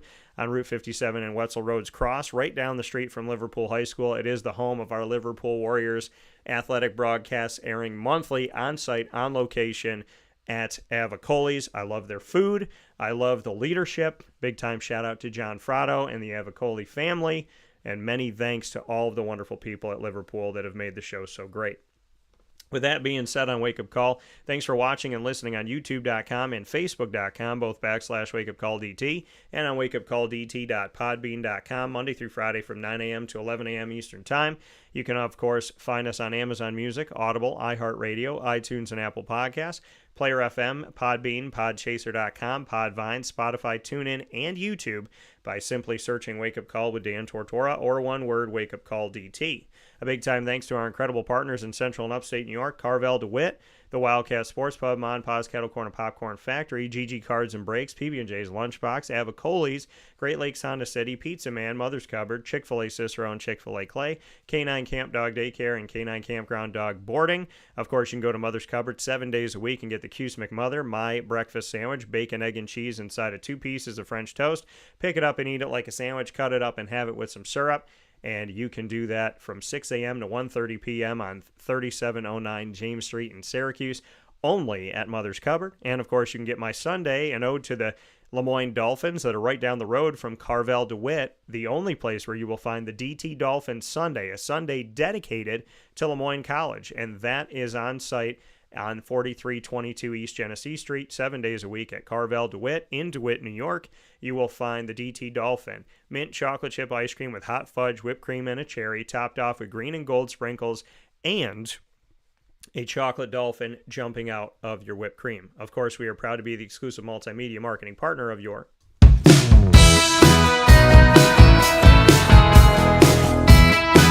Lemoyne College Dolphins. It's fins up every single month. That DT Dolphin tastes great all throughout the year, and our conversations always a blessing. AD and DT with Athletics Director Bob Beretta and myself, Dan Tortora, a.k.a. DT, are found on the first and third Wednesday of each month on Wake Up Call exclusively, Wednesdays at 9 a.m. And on the second and fourth Wednesday at 9 a.m. Eastern Time of each month, you'll find the Dolphin Dive, diving into stories of student-athletes, coaches, administration, future Dolphins, and alumni. All of our content is on youtube.com/wakeupcalldt. Click subscribe and the notification bell. And, of course, you can find our Lemoyne Dolphins playlist on our YouTube channel. You can also find the Dolphins on wakeupcalldt.com on the homepage and under the exclusive partners tab. For more information, go to lemoynedolphins.com. And as always, fins up.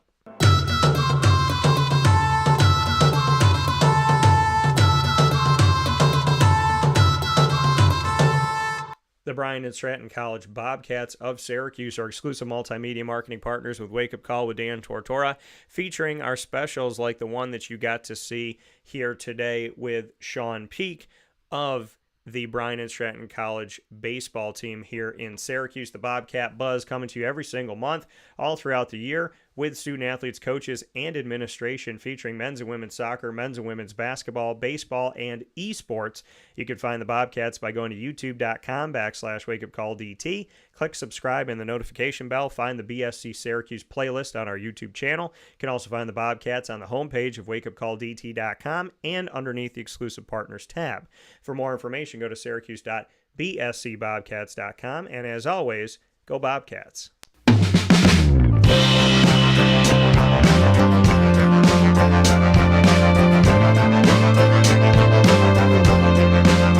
The Binghamton Bearcats are the newest exclusive multimedia marketing partner of Wake Up Call with Dan Tortora and Dan Tortora Broadcast Media. Tuesdays at 10 a.m. Eastern Time are Bearcat Time, where you will find Moments with Marshall airing once a month, featuring the athletics director of Binghamton University, Gene Marshall, giving us an inside look at Binghamton University and the athletic department, what's to come and what's happening right now. The Bearcat Breakroom will join you throughout the month as well on Tuesdays at 10 a.m. Eastern Time, featuring student athletes, coaches, and administration from Binghamton University's many sports programs, telling the stories of the Bearcats in a unique and special way that you'll only find here on Wake Up Call. You can find the Binghamton Bearcats by subscribing to youtube.com/wakeupcalldt and hitting the notification bell. You can also find the playlist on our YouTube channel that is Binghamton Bearcats. You can find them as well on wakeupcalldt.com's homepage and underneath the exclusive partners tab on wakeupcalldt.com. Big thanks and big ups, and so very proud to say, welcome to the family, Binghamton Bearcats.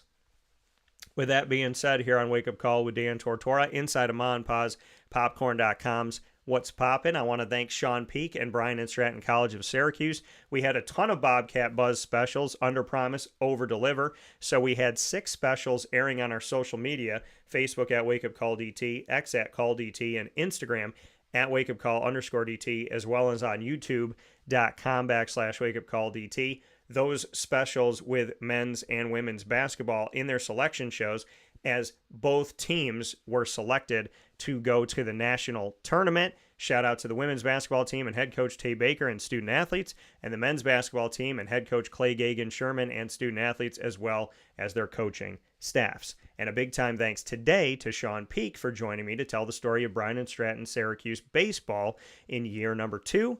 A big time shout out to the Binghamton Bearcats for starting off our Bearcat time officially here this Tuesday, the first Tuesday in March of the year 2024, here on March 5th, 2024. Many thanks to the Binghamton Bearcats and to their administration, to their president, to Gene Marshall, and to the student athletes and coaches, John Hartrick, and the whole family at Binghamton University. Thank you so much. It is my honor and my privilege to underpromise and overdeliver right off the bat, bringing you multiple specials today. The inaugural Moments with Marshall with Athletics Director Gene Marshall, and a double dose of the inaugural Bearcat Breakroom with men's basketball head coach Lavelle Sanders and women's basketball head coach Beth Ann Shapiro-Ord. And many thanks, as always, to a fantastic place to eat in our community and to build memories and have lifelong friendships and time with family. And I cannot thank them enough. Avicolli's for the ingredients to success and so much more, and being our home for our Liverpool Warriors athletic broadcast monthly on 7839 Oswego Road in Liverpool, New York. In the meantime, I hope you have a wonderful day. God bless. No stress. Do your best. From the Wake Up Call Studios, thank you for making history with us today, and continue to be awesome.